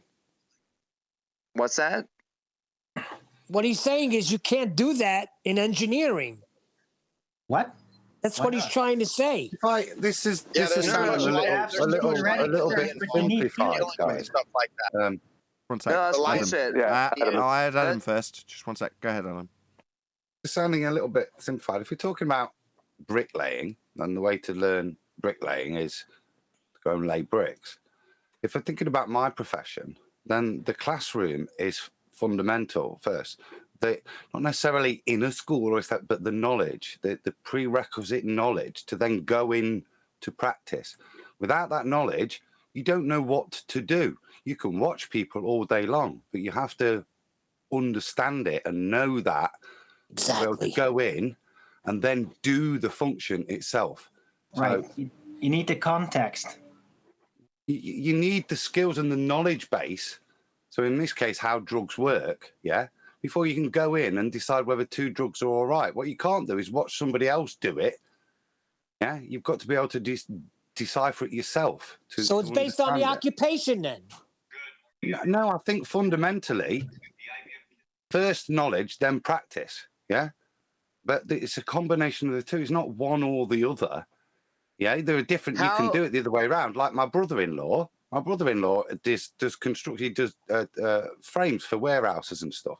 He has no qualification. He worked on the job, and one day he ends up having to do the drawings on learn a bit of CAD. So he learned to do CAD. Then he got the job. Now he's a director of it, but he never had the qualification. But he got to do that job through practical experience. But when he me too. With flooring, he had the skills that he would have learned to do it. So it's a combination of the two. You can't separate them both because you're not then doing either, are you? You require both the knowledge and the actual practical skills to be able to do the job, to be the I still think it relies on the occupation. No. Because I never have to go back to school. I learned how to do flooring on the job. I do not have to go back to school to learn how to do flooring. When it comes to guys in G+, hold on. The guy, the Hammer, was trying to get a word in between. Go ahead, the Hammer. inevitably, though, I just kind of lost my. What were you saying, Neil? Let me just address that because Neil, when you were doing the flooring, and they're showing you how to cut stuff and everything, how did they show you there how the numbers on the ruler make sense, or did you learn that in school to then apply it? No, that you on learn. your That flooring you job? learn. That you learn in school, but So you know, didn't learn it but on you- the job then. That's his point. not school for flooring. You learn that through grade school how tape measure works, how to measure things. I remember my. But you learned it in school. You were schooled that first, and you needed to take that primary knowledge into the job to apply it. Adam. Yes. People aren't paying attention. I can tell by the fact that people are talking through you before you've finished that they're not really listening to what you're trying to get across to them. We're finally getting to the end of the question that was asked about 40 minutes ago by Paul, right? Which is, how do you reach this standard? How do you decide who's an expert? And you're breaking down the basics. You're basically saying, if you acquire the information from a school on how numbers work, that is a base knowledge that you will need in order to go forward and measure a board if you're going to measure it and cut it. But the practical application and use is only acquired when you're cutting it on the job. But I want you to carry on with where you were going. I'm just trying to summarise it so everyone listens and pays attention to what is now the conclusion being given by Adam. And I want to get a point in whenever he's done. Sure. I think that is fundamental. Yeah, without the knowledge, you've got nothing to apply. And the practical side of it, you might be able to fudge it, do it a little bit, but you won't ever be able to truly do it properly. You might be able to cut a board, but if you don't know how to fully measure a board, you just do it the same every time and you're guessing. Without the knowledge of the numbers, without that pre-learning of some of the basic functions so you can do the job, you might disrespect it and say, oh, that's preschool. Well, yeah, but it was still had to be learned, and the place it was learned was in a setting to just instruct you with knowledge. So therefore, an expert would be by their practical use of their expertise and being able to demonstrate it in practical terms, which by definition means they must have learned how to apply it and how it is applied, and therefore apply it to be able to detail how they've applied it, making them an expert. Yeah, and again, Nathan, no qualification, and in terms of it, but he is an expert because he was an expert astrologer, and he practically did it. He demonstrated it, on TV to everybody at academic level, at people with more qualifications than him. He was the expert in it. He was, through his practical and his knowledge base as well. Just because he didn't hold the piece of paper that said you'd learn this, he still had that knowledge, and through his practical demonstration of his knowledge, people, and this is the point, what is an expert? An expert is somebody else's opinion of you. Yeah, that's pretty cool. But I just want to say, Nathan, you pulled a very devilish rhetorical maneuver there, and I think you should be applauded. Thank you. I was trying to get on with the thumbnail. And inevitably, can't you say that the knowledge is just required in order to communicate it to other people? Like when they were inventing the first plane, they didn't have any knowledge really of what they were doing. They were just trial and error experience, figuring out how to get this thing up in the air, right? The practicality of how it's working and stuff. Even today, what I was going to bring up with the airplane, right? My father's a private pilot. He built his own aircraft out of his garage, right? He has told me that the Bernoulli's principle is a contested theory among aviation, right? Some people don't even believe Bernoulli's principle, right? They just know they have wings on their plane and it makes them fly, bro. Why are these people flat earthers or something? Suggest that they know exactly how that airplane works, every little bit of it. No, that's why there's freaking accidents. That's why there's better pilots and less better pilots, right? In any field, there's people who are better at it and people who are not so good at it, right? But we have like a bar that's set where, okay, you can somewhat perform this duty because you do these tasks or whatever. But that doesn't mean everybody that does it is an expert or knows everything about it. Okay, great. Okay. Yeah, great. Now, where's Virus? No, but to be fair, though, he's right. Shaman. Yes. He's right. If everybody was fantastic at flying planes, there would be no plane crashes, right? Right. Yeah, Virus. Original question. Hold on. Go ahead, Extremisys. You can still be the best pilot in the world, and still be mechanical failures or other outside factors. So the skill of, if it's the best pilot in the world, you can have 100 of them, and there still would be the occasional accident. Now, the ones that are pilot fault, sure, you can eliminate those. The ones that are Yeah, other the ones that are factors, experts. Carry on. No, you're wrong. You're wrong. The best Hold pilot on, you had in an the expert world. land a pilot No, in the stop, water stop, when things went wrong.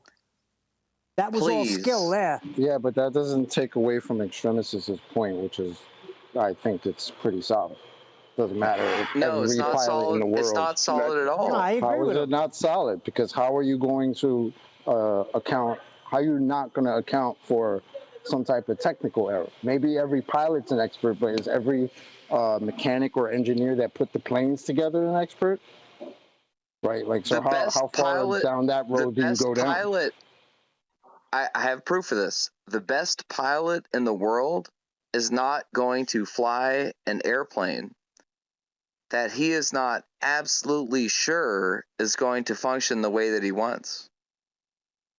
Can I jump back in? When I ask the question, I usually have an answer. So, but nobody asked me my answer. Well, I didn't know you were still here, Paul. Sorry. Go ahead, Paul. What's the answer?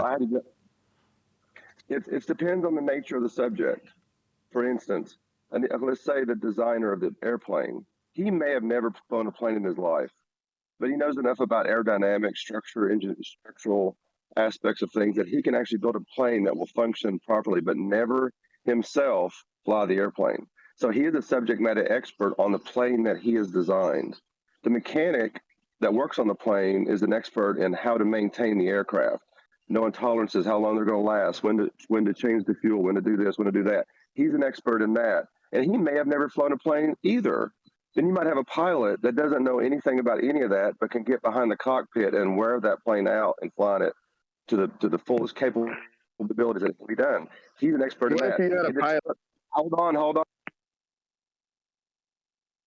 Go on, Paul. Paul's correct. What if we had a pilot that asked you the difference between West magnetic and true West? Would you get in a plane with him? No. Shout out to RC Meisty. Paul's correct. Shout out retracted. Yes, thank you, Paul. I was thinking that same thing the whole time this discussion was going on. Paul, are you still there? Yeah, I'm still here. Yeah, you're correct.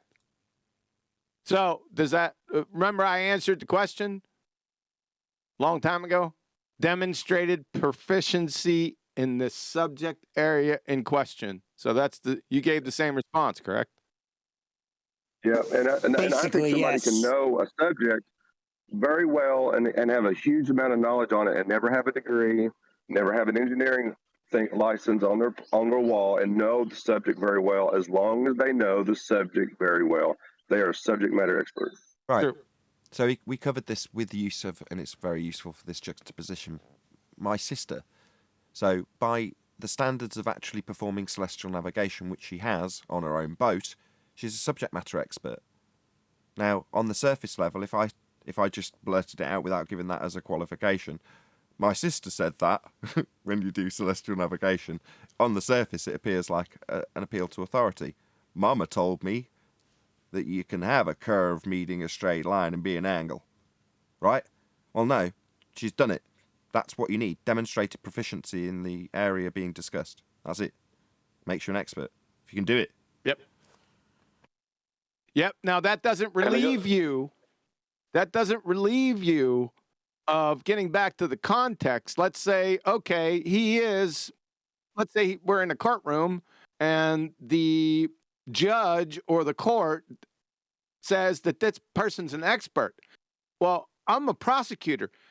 That doesn't mean that when the defense subject matter expert gets up on the stand that I'm not going to grill his ass. You're following what I'm saying? To make sure he is an expert. Follow? Yeah. My favorite. Speaking of grilling asses, let's go, Virus. Hold on. Go on, Neil. Hold on, Neil.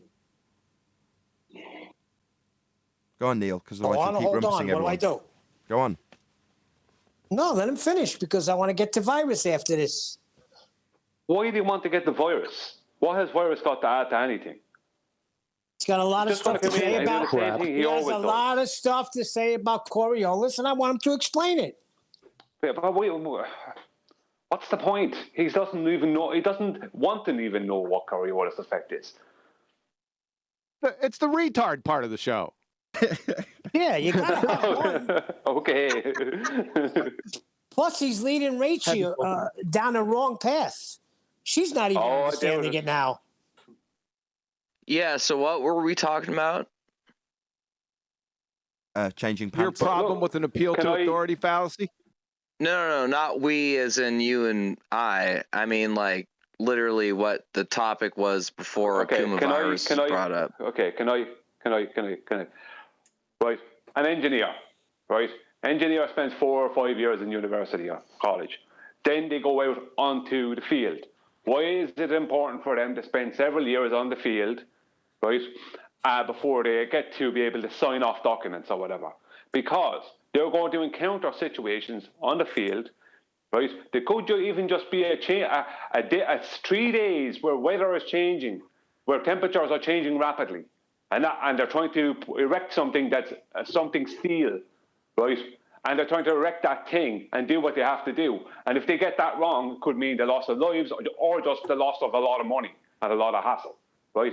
So they have to be able to encounter these things and overcome these kind of hurdles before they get to be able to sign off a thing and say, I'm an engineer and I can sign off on this. You can't just go from school to be an engineer, right? You might be able to do that when it comes to hairdressing, but you can't do it to be an engineer. So there's a difference in the same I would say would come to the medical world. You can't just go from one to the other. I was going to back you up but even there, in that, Brian. you need the experience in the field, even in hairdressing. But you go to school, but you don't get the experience till you're there. Yeah, but all you can do is get a haircut wrong. You're not going to kill anyone. No, I understand what you're saying. Now, hairdressers go to college and they do free haircuts on people before they're let loose on the public. And it's the same in pharmacy. You spend 4 years at university not touching patients. Yeah. And then after you've got your degree, then you're allowed to go into practice, what's known as a pre-registration, where you're not allowed to actually make the final decisions on anything, but you're shown how to make the final decisions on things. Then you take another exam to see that you're capable of making the final decisions before you let loose on the public. So that depends on the occupation, like I said. Because even a hairdresser. Neil, would you let a guy that can't cut carpet cut your carpet? No, what I'm saying is he gets it on the field. We'll put him in closets. All right. How does he get it I'm going to explain to you. We'll put him in areas that are not visible, like closets. Start cutting in this closet first. Okay? Then when he gets more experience, all right, take that wall that's hidden behind the bed or a dresser. They start getting little experience in that. So but they get it on the field. But on the field, do you just go, there's the cupboard, go and do that, go and cut the carpet in there? Or do you show him how to cut the carpet, how to measure the carpet? No, of course. You got to show him, of course. And that's not actually whilst doing the job. That's giving him the information before he starts to do it. You have to have the information. Yes, correct. Yes, correct. All righty then. All of the feedback. I'd like to make another point. All of the feedback. Hold on, everybody, shut up, please. All of the feedback that comes from erroneous presuppositions comes from mistakes. And so it is impossible to know if a person is correct or incorrect in their assertions unless it is shown by demonstration that they are incorrect.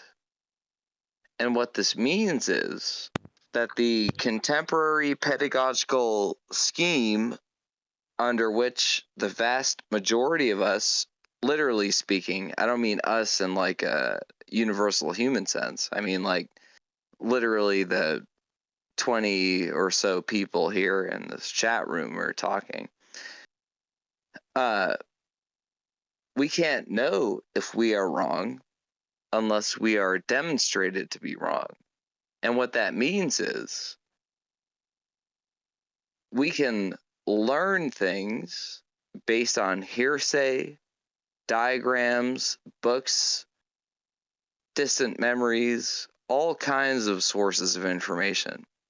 But the only way that we know that we are doing the right thing is based on the positive result of our actions.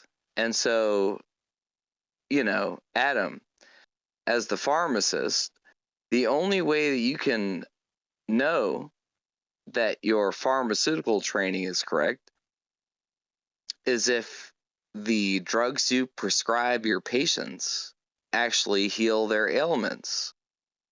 And Neil, the only way that you can know that your board length measurements, especially as they pertain to like sectioning out board lengths from the hardware store, which have to be budgeted properly given the cost of lumber, are true, is if you've provided a budgetary boon to your customer.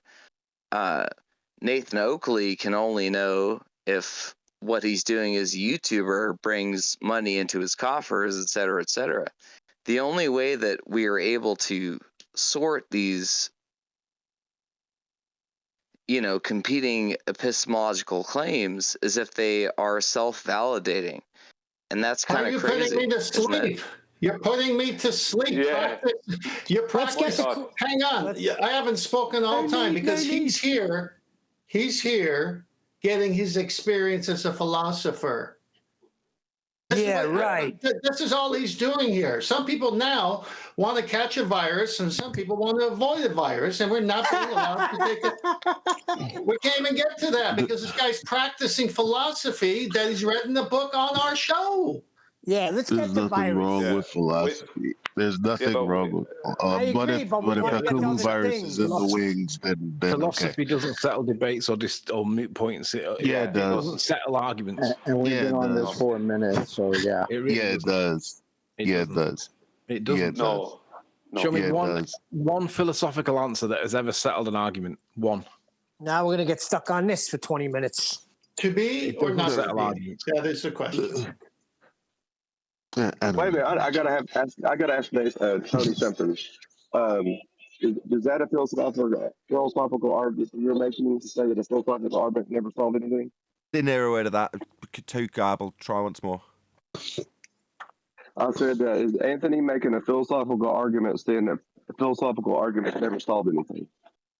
Yes, he is. Yes. No, I'm making a factual argument that a philosophical argument never settles anything. That's right, factual. He's just now baseless assertion made that as a claim of factuality, but yes, he is, Paul. Oh God, I'm really not.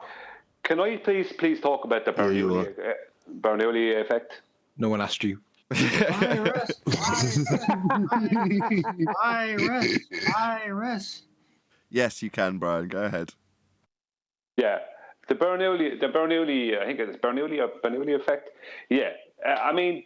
There is, just because it was mentioned earlier, there is a lot of argument within aerospace about how an airplane flies and this, that, and everything. When you put your hand out the window of a moving car, right, and you keep it horizontal, right, what happens is it doesn't go up or down, right? Right. If you tilt it slightly down, it goes down. If you tilt it slightly up, it goes up, right?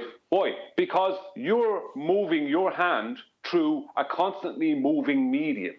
Right, and that constantly moving medium has a certain density, I suppose, to it.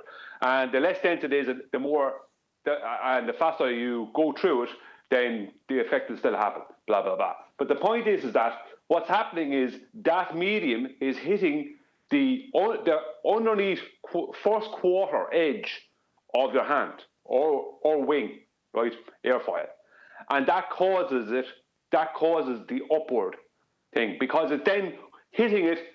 Right, it going slightly under and forcing its way under.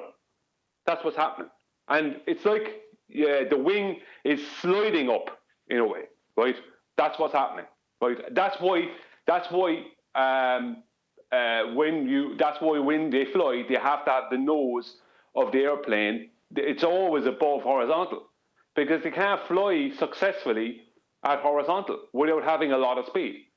They need to have it slightly above horizontal. Speed comes into it. But the point is that the air hitting the underneath first edge of the wing, the first quarter of the wing, is forcing the wing up the way. That's what's happening. Because the wing is a slight slant. But the faster you fly, the more you have to dip the nose down. Why is that? Because if you don't, there'll be too much going through underneath too fast, and it'll force you up into almost a vertical. That's why. So it's just a case of your solid thing, right, which has inertia, forcing its way through a moving medium. That's all it is. It's an angle issue. Okay, can we now have the retard section of the show? Come on, buddy. Yes, I'm going to read something. Hold on. If I have a tangential velocity of 1,000 miles per hour at the equator, then I move north or south to, say, 800 miles per hour, I still keep the 1,000 mile per hour. Thus, there is apparent drift. It's not Earth rotating underneath. Apparent Richie, drift. 5 zeros. Hold on. You only have apparent drift if you are rotating underneath. I was just going to say that. That's literally how that happens. Well, you agreed, Virus. This is their dodgy claim with regards to differentials. Hold on. Sorry, Adam. You're actually trying to respond. Go ahead, Virus. Sorry. You was talking to me? Go ahead, Adam. So this is what they changed the claim into halfway through, wasn't it? Which was to be that because apparently you retain your speed, as he's saying there. So if you warp in latitude, you retain the 1,000 miles an hour. Therefore, when it's only rotating at 800 relative to you, that's what causes the drift. But fundamentally in that, then, they're claiming that the Earth is spinning. Therefore, the flight between east and west would be the same. But it's what they claim is you retain the speed, and it's this differential that is applied. So you're going 1,000 miles sideways as well as 500 miles forwards. But then when you go into a higher latitude, you're still going 500 mile an hour forwards and 1,000 miles an hour sideways, but the Earth's only moving 800. So you've got this 200 mile an hour drift, which is just, I mean, frankly, preposterous. This is just another Oakley. But just going to say, sorry, Chocolate. This is the point. This where isn't Coriolis. Sorry, them. when we're talking about the velocity, retention or otherwise, of the projectile, this is not Coriolis effect. I just want to make that absolutely clear.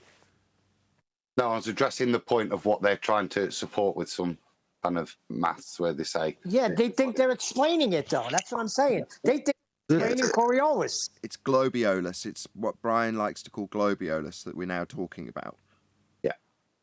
Isn't it begging the question when the rotation, which is what you're pointing out, is in question, and to make a calculation based off of a rotation that isn't justified to tell you how fast you're going in relation to it is fallacious. Yes. No. If I was going...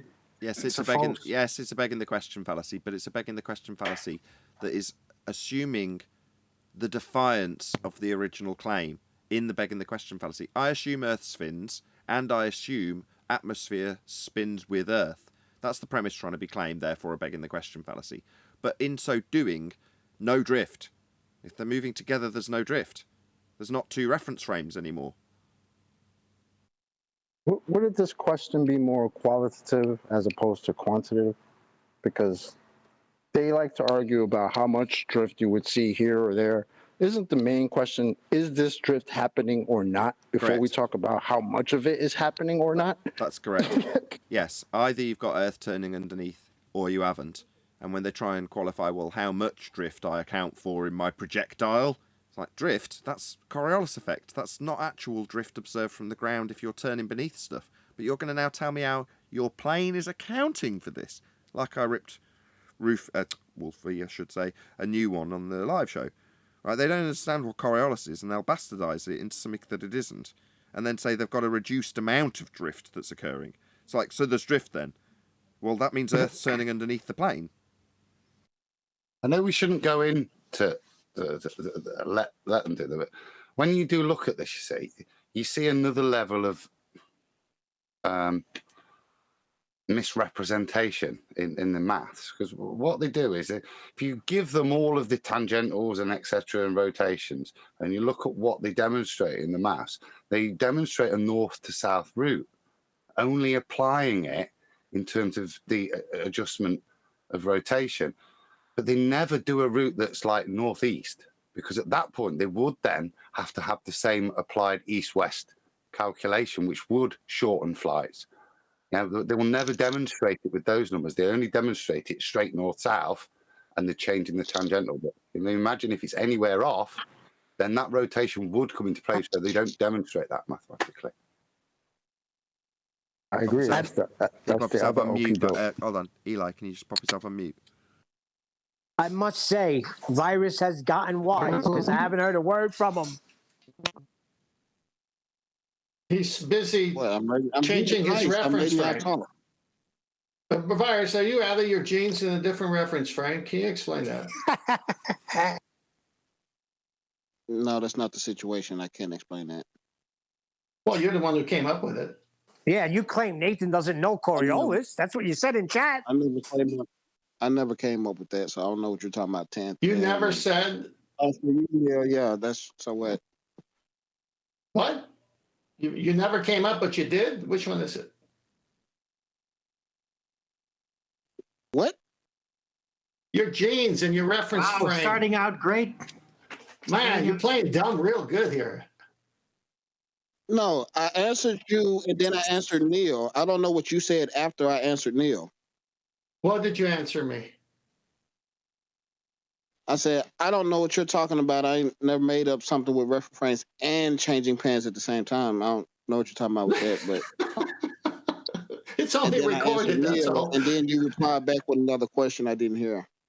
It's only recorded, and we quoted you yesterday. In fact, I think Chocolate Saint's got it memorized. Maybe somebody could just play him the recording when he said that. No, do we have to do this?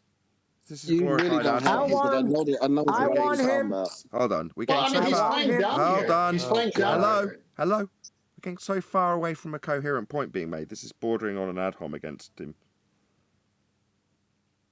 How is it ad hom when he said it? Now he claims he doesn't say it. How's that an ad hom if I'm asking him? How could he say it and now say he's never said it? Because it's so vague. I just said this. That there's no clarity being given to the argument that's being overcome. Therefore, it comes across as just an ad hom against Virus. That's what I'm just repeating myself.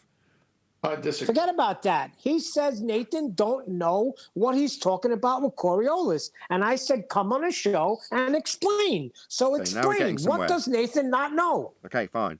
Now we're getting somewhere. I didn't say those exact words, but okay.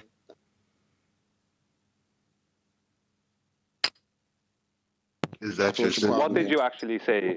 What did you actually say, Virus? Just be clear, so you can't be taken out of context. I was just saying Nathan got some things wrong about Coriolis. There's just some things that he's leaving out. No, you said Nathan does not understand Coriolis. Leaving out and wrong is two different things. So can we deal with that one at a time? What did he leave out? Correct and him. Then what is he getting wrong? Well, then he left out something. Now he's just getting it wrong because he's saying that's not what it is. But the whole I haven't said a fucking word. I'm already pissed off with him. I haven't said a word. We're talking contextual about something I've said in the past, and you're being so vague and non-specific about something I'm saying. I wasn't saying anything. I kept intentionally quiet. Yeah. Why don't you define it for us, Well, this is what you do, Ackenbars. You go ahead and define the Coriolis effect. I'm not defining shit. Yeah, right. Go away, what then. you got to, numpty dipshit retard, is you're going to have to define the Coriolis effect and then show where Nathan got it wrong. Very simple. So get to it. I already told you. Or stop making them accusations. No. Neil, shut up.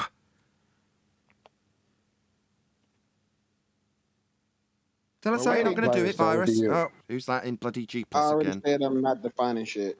So when you say I don't get it right, you are unwilling, with your baseless assertion ad hominem fallacy, to back that up then? I can if you want me to, but I don't have... We've just asked you to, you dumb shit. Like I said, I'm not... We just asked you to and you refused, you dumb shit. Yeah. You can if we ask you to, after saying you refuse. So he's just here to piss us off. He's already achieved that admirably by telling me what I'm talking about when I'm not saying a damn word, and then saying I refuse to define it, but I can define it if you want.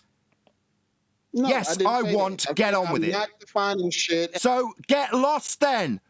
So contrary to his last statement that he can if we want him to, I want you to. Was that a lie? No, I did not. So high-pitched lying bastard. I want you to, and you've said you will if I want you to. So that's a lie then. I said I'm not going to define shit. I don't have... You also said you would if I wanted you to. That's why I'm not... You also said you would if I wanted you to, I want you to. Given that you've claimed I don't understand it, I want you to damn well define it. Define anything. Kick him out. Kick him out. Bye-bye. Goodbye. Goodbye. Arsehole. Wanker. Virus. Goodbye. Just an asshole. So what he's done is told me I don't understand. That's a baseless assertion. He's been asked to back up his baseless assertion with some evidence. Now, how does he do that? He's claiming I don't understand a very specific thing, Coriolis effect. How do you do that? Quantum Eraser laid it out for him. You define what it is and explain how his definition, that would be my definition, was wrong. Will he do that? No. He'll fuck us around for 20 straight minutes though, won't he? No, he will not. I'll just kick him out immediately. Piss off. You're wrong. I do understand what Coriolis effect is. It's the not actual deflection observed from the non-inertial turning reference frame in the inertial reference frame. That would be the projectile in the inertial reference frame moving in a straight line observed to appear to drift from the non-inertial turning reference frame. I do know what it is. He, on the other hand, won't even define it, so he can get lost. That's my point. He's in chat talking all this nonsense, but then when he comes on, he won't speak. So don't even bother chat skanking no more. You were the one who encouraged him here. Who cares? I about basically blame you for my current blood pressure level, Can I talk Neil. for a second? Please. I think Neil and Akuma Virus need to have like a don't even say it. A boxing match? Akuma's gone. Good. I asked him No, to but be. like- I requested he was No, kicked my out. point. Extremis. Extremis, if somebody wants to tell you that you don't understand something, you've just gone to the great extent of it defining and explaining, pulling apart someone else who doesn't understand it, in this case, Wolfie 6020, yeah? And someone comes along and tells you you're wrong, would you not at the very least expect them to explain why? I would. Right, well, he didn't do that, so he can fuck off. Exactly, but he was saying in extremists. Real quick, extremists. What viruses He's did? not Does that here. seem? Extremists is He's not here, Chocolate. He's left. He left too. Hey, can I- No, Extremis hasn't left. Crap in chat, but they everyone- don't back it up. I'm talking to extremists. Go ahead, Chocolate. Extremis Oh, hasn't sorry left. about that, Chocolate. My mistake. Go ahead. No, you're good. Now, I just wanted to ask that. I mean, as a glober, right? What virus just did, does that seem reasonable? Especially with the accusations that he made? I'm just curious. I mean, as a Glober, no. But the thing is, I think he was being attacked and insulted, and Oh, fuck that, but Sally no, but Snowflake. stop. Let's put you on But the here's stand. the thing. What's a Don't triangle? talk to me about this. But yeah, you're gonna give us your Sally Snowflake sniveling degree. Who's fucking talking? They're laughing because you're right. So let's put you on the stand. No. What's the triangle? I have no idea. Thank you. Good answer. Prosecution. Good answer. No, don't. No, I'm not having that. Don't take that as a win. That's a Can we shallow win. rewind? Don't take that as a Can win. we rewind? He actually didn't answer the question. Who? virus. All he did was say that we were kind of rude. Well, do you find it reasonable that he laid a claim against Nathan, and when asked to justify it, he said no? He's already answered that. Well, all he said was you guys are bullying him. Yeah, That's but not- here's the thing. Like, even if you say, oh, he might have in his feelings thought that we were attacking him, but him responding to the question would have alleviated that immediately. We would have all understood if he was on point. We would have all understood by this point that Nathan doesn't know what he's talking about and Virus does. Instead, what does he do? I'm not defining shit. Let's not forget. How long has Virus been in chat on the show? How many years? And now he feels attacked? He wasn't being attacked. I would just like to ask. Hold on. Just because I said bordering on an ad hom, doesn't mean that it wasn't, or it was. It means that you could perceive it that way, but what was actually taking place was a description of his farcical notion that you don't change reference frames if you jump off a reference frame, and I can compare this to me taking my pants with me when I take them off. Now, that's absolutely absurd. It just wasn't given enough context for a small majority of the audience that don't have any reference to this. That's all I was saying. It's not an attack on him. He was absurd and stupid to say such stupid things. What do you want? That's true. But then he claimed that he didn't say it. And it's in Master B if you want to play it. Play it, because it's in Master B. Can I just ask a question, though, before we do that? Yes, can I Brian. please ask a question? Sorry about the noise there. Go inside. Does anyone actually believe that Virus has feelings that would be hurt? Virus sounds like he's from the streets and all that kind of stuff. Something tells me he's not really bothered by feelings. We can just put that. Hold on. directly Brian's to bed. saying you're pretty streetwise, also, Brian.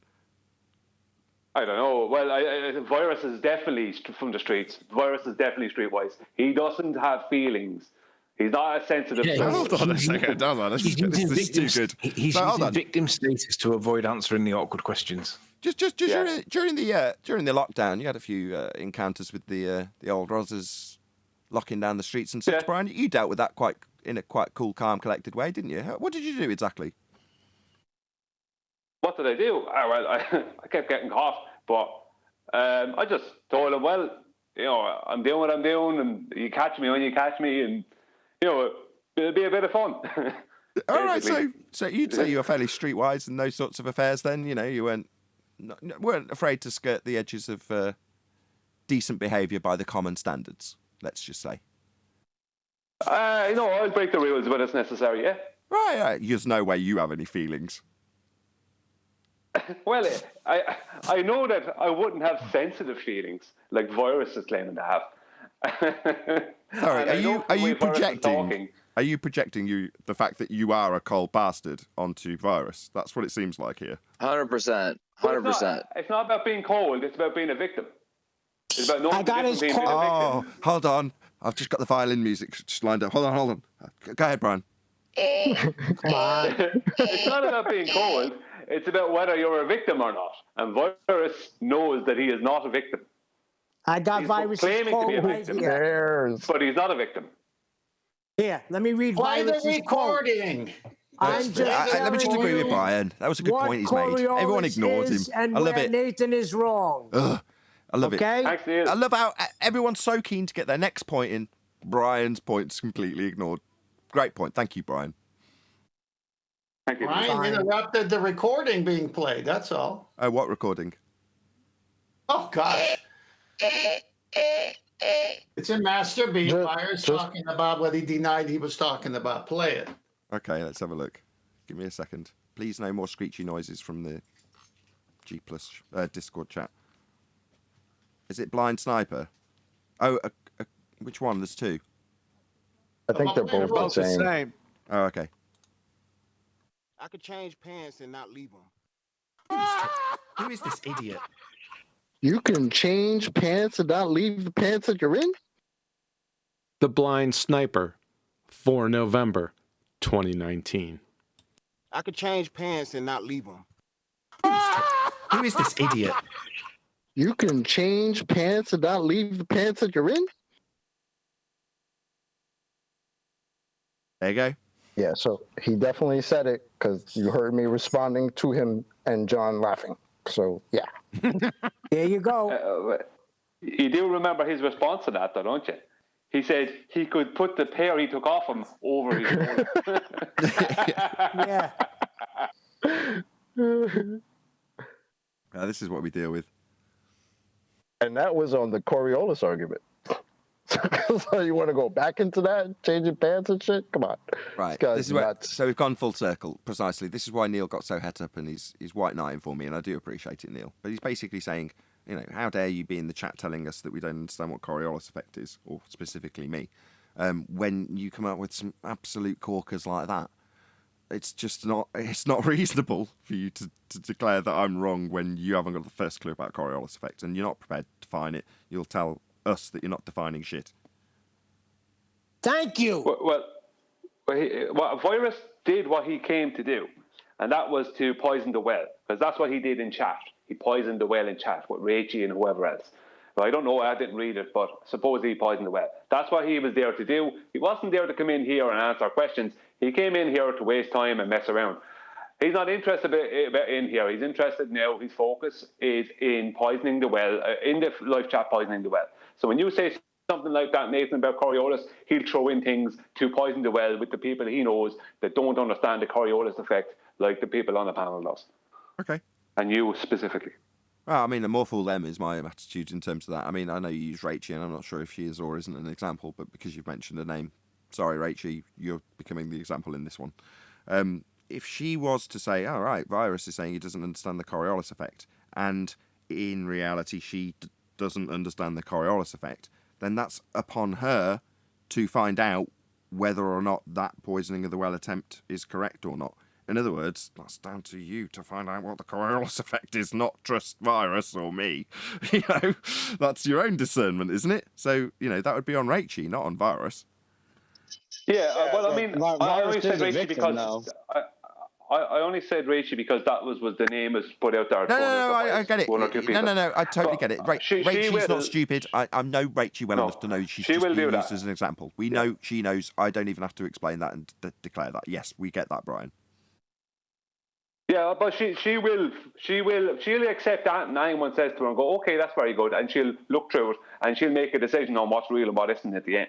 That's what's very good about Rachie. Absolutely, that's why I was quite happy to use her as an example in this one, because I know she's got pretty good discernment from what I've seen, the limited amount I've seen of Rachie. She seems to have pretty good discernment as far as I can tell.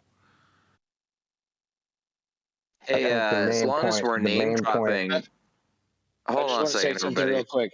Glovers, I think all Glovers are victims to the Western education system, and they use their forced dichotomy to assert their lack of self-evidence.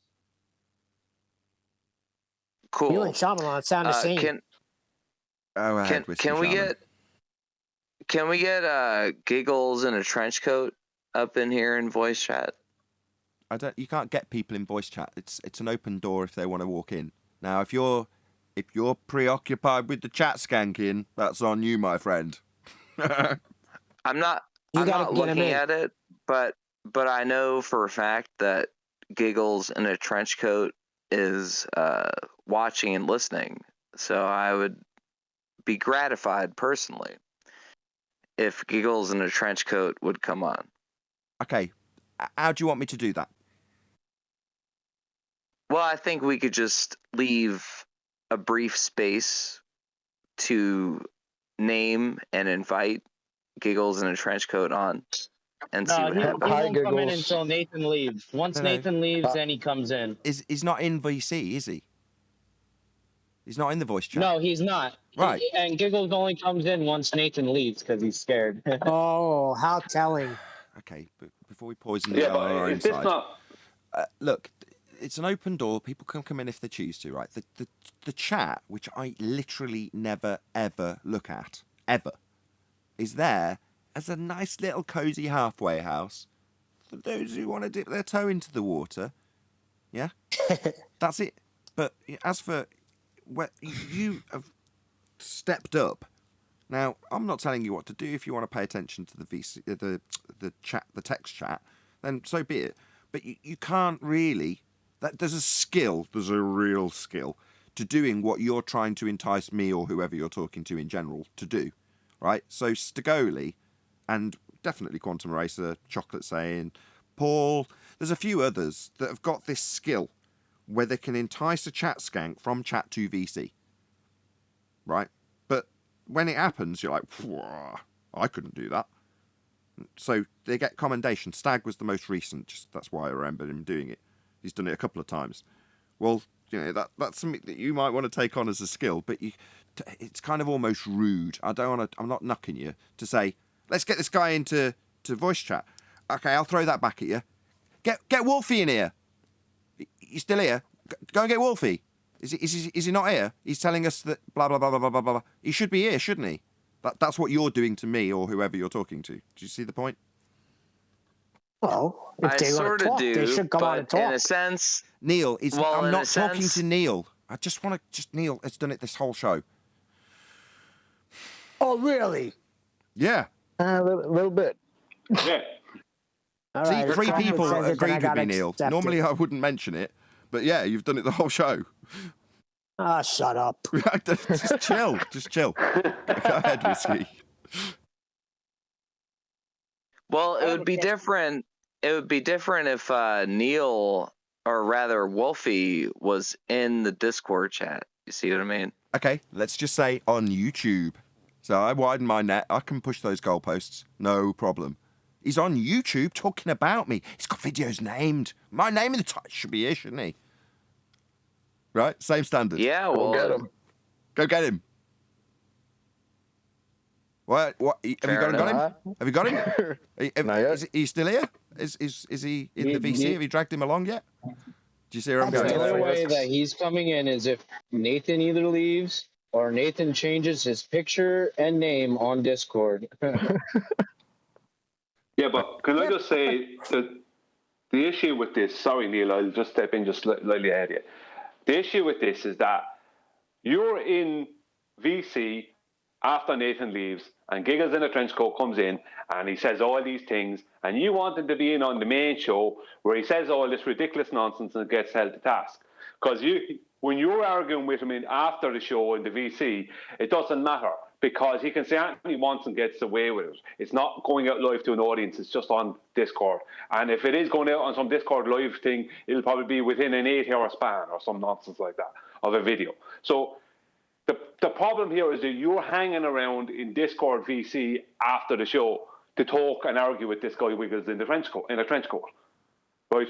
Stop wasting your time doing that. There's nothing in that. Correct. There is only YouTube, and what goes out live on YouTube is a show. Forget these live recordings from Discord and forget Discord. Discord is where they'll waste your time. You'll go around in a circle for 3 hours with 1 or 2 ballers, and they'll do the same thing the next day. It's a complete waste of time. Also, that's an indictment in itself. Hold on 1 second. Yeah. Also, massive shout out to Betty. Thank you so much for letting me use your Discord server. It is absolutely critical, and pay close attention to Discord in complete contradiction to what Brian just said.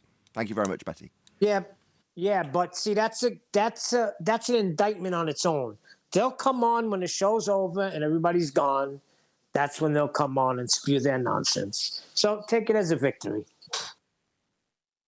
I have a question that I've been trying to get in for almost the whole show. Go on then, Scrat. It's about the 2 balls, Tyson's football and the ball in the merry-go-round. Why are they drifting at all? Why aren't they maintaining maintaining linear motion, velocity? Yeah, velocity like the hot air balloon does. Why are they even drifting?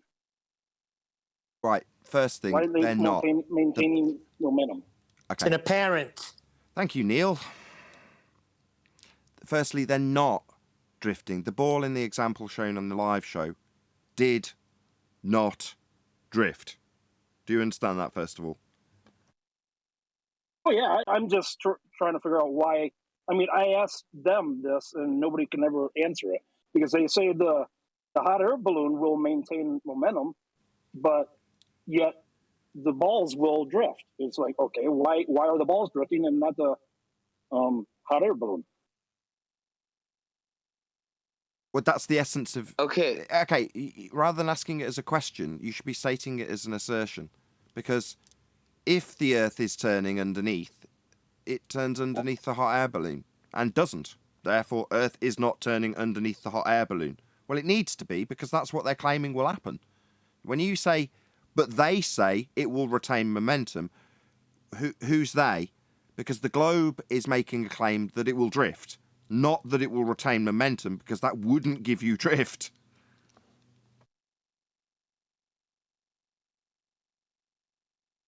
I also have a suggestion for a new question, housekeeping question. Is there any evidence for sunlight coming in parallel? Because they claim that constantly, but yet they can never demonstrate it. No, it's done in Muppet Vision when they represent it depictorially. They show you a side view of Sun and Earth. That's a really good question. That's not the question. But it's not the question. The sunlight should always come over 180 degrees of the horizon, always, but it doesn't, does it? We know that it's local and it dilates to nothing, or whatever the opposite of dilates is. But it's not the question. The question should be, it's a great question, and maybe it is better because it's more simplistic, but it's not the question. The question is there any evidence for the speed of light? Because that's where that claim comes from, being measured. Is there any evidence that the speed of light was ever measured? The answer to that is no. That's the question. Which is encompassed in the question, any evidence of the distance to the sun? Yeah, well, I saw the light being parallel. But I don't know what the speed of light has to do with the light coming in parallel. Because the light is claimed to be coming in parallel because they have this big, huge sun at this big, massive distance. Where do they get this huge sun and massive distance from?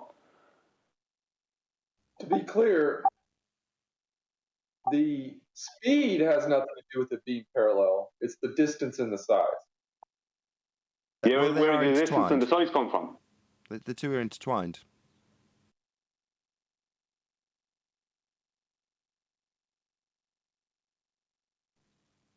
The two-way speed of light calculation is an average of the distance between the globe Earth and the heliocentric sun over a 12-month period. The very first step in that is, besides the fact of pre-assuming a globe and pre-assuming an average radius of a globe, it's the pre-assumption that Kepler's analemma is correct and Copernicus was correct that we were going around the sun. But it involves Kepler's analemma. So the distance and size of the heliocentric sun is tied directly into the two-way speed of light calculation claim. But there's only a claim of a calculation. It's a convention. It's even called Einstein's convention. There is no proof whatsoever for the actual speed of light being measured. It never was. And that's the real question. Right, so do you follow how that ties into the light coming in parallel based on the size, distance, and speed claimed for the sun and its light? Does that all make sense now? Oh, yeah. Okay, so therefore it makes sense that it does just all fall under the same umbrella, any evidence of the distance to the sun.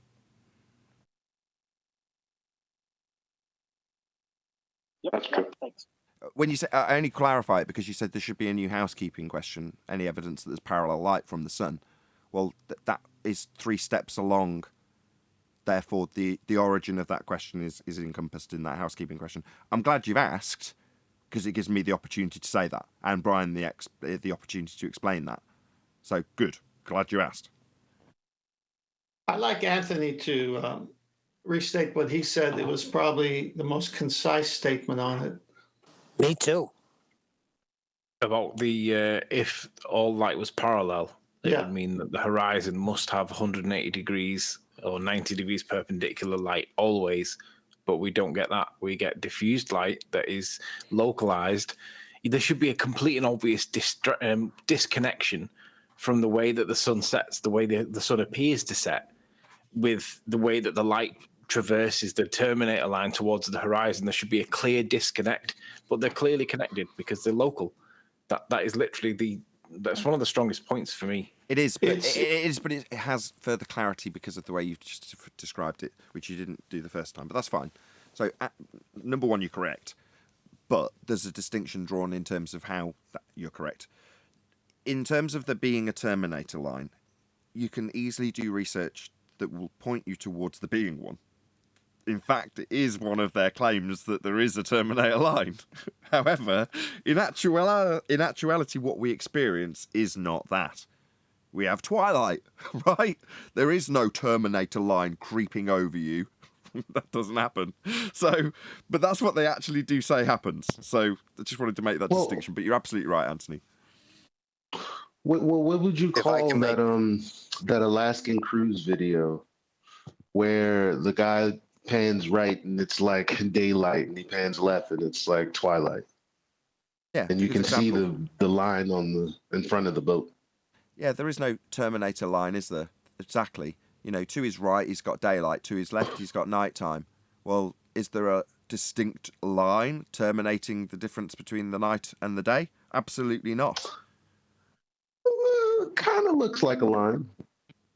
What? I've seen that video. Kind of. Well, I'll go back and check. I'll go back and check. It's not. Okay. On screen. There we go. Perfect. Oops. It's a dome. I agree. Hold on. Can you just play that again, Adam? Just 1 second. Right. Nighttime, moon.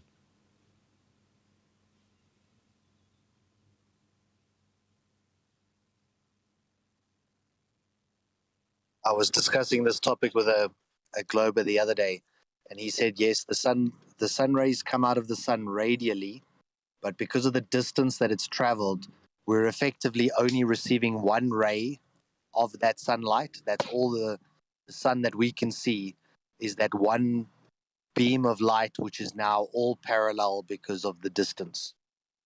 We got a big problem. That's not true because of sunspots, though. We got a big problem, Houston. Yeah, the sunspots disprove that. Reality. Sorry, what's the rank? So the geometry. The geometry would dictate that if something is that far away, any light incident on the Earth at that distance must be parallel. This is second grade geometry. If I have to explain it to you, then you need to break out of this discussion. Number two, we don't see that. Prosecution rests. Well summarized. Yeah, that's what I was going to say. We have photographs of all these rays being not parallel. Well, this is essential for them, for celestial navigation on their platform, requires sunlight to be parallel because they're getting a corresponding angle to match at the equatorial plane and the plane tangent they drew on the surface of a curved Earth, which you can't get an angle from, so they draw that plane tangent. So celestial navigation cannot work without parallel rays from their model. And since we never see it, because it's divergent, we live on a flat plane. With that, I'm going to say another huge, massive, enormous thank you to both Discord and G+ panels for making today's after show possible. And of course, a massive thank you to all of you in either Nathan Oakley 1980 or Nathan Oakley Premiering streams for hopefully smashing the super chat, liking, commenting, sharing, subscribing, hitting the PayPal link, joining as a member, and all that good stuff. I've been Nathan Oakley, and I will see you all in the next video.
lovely day.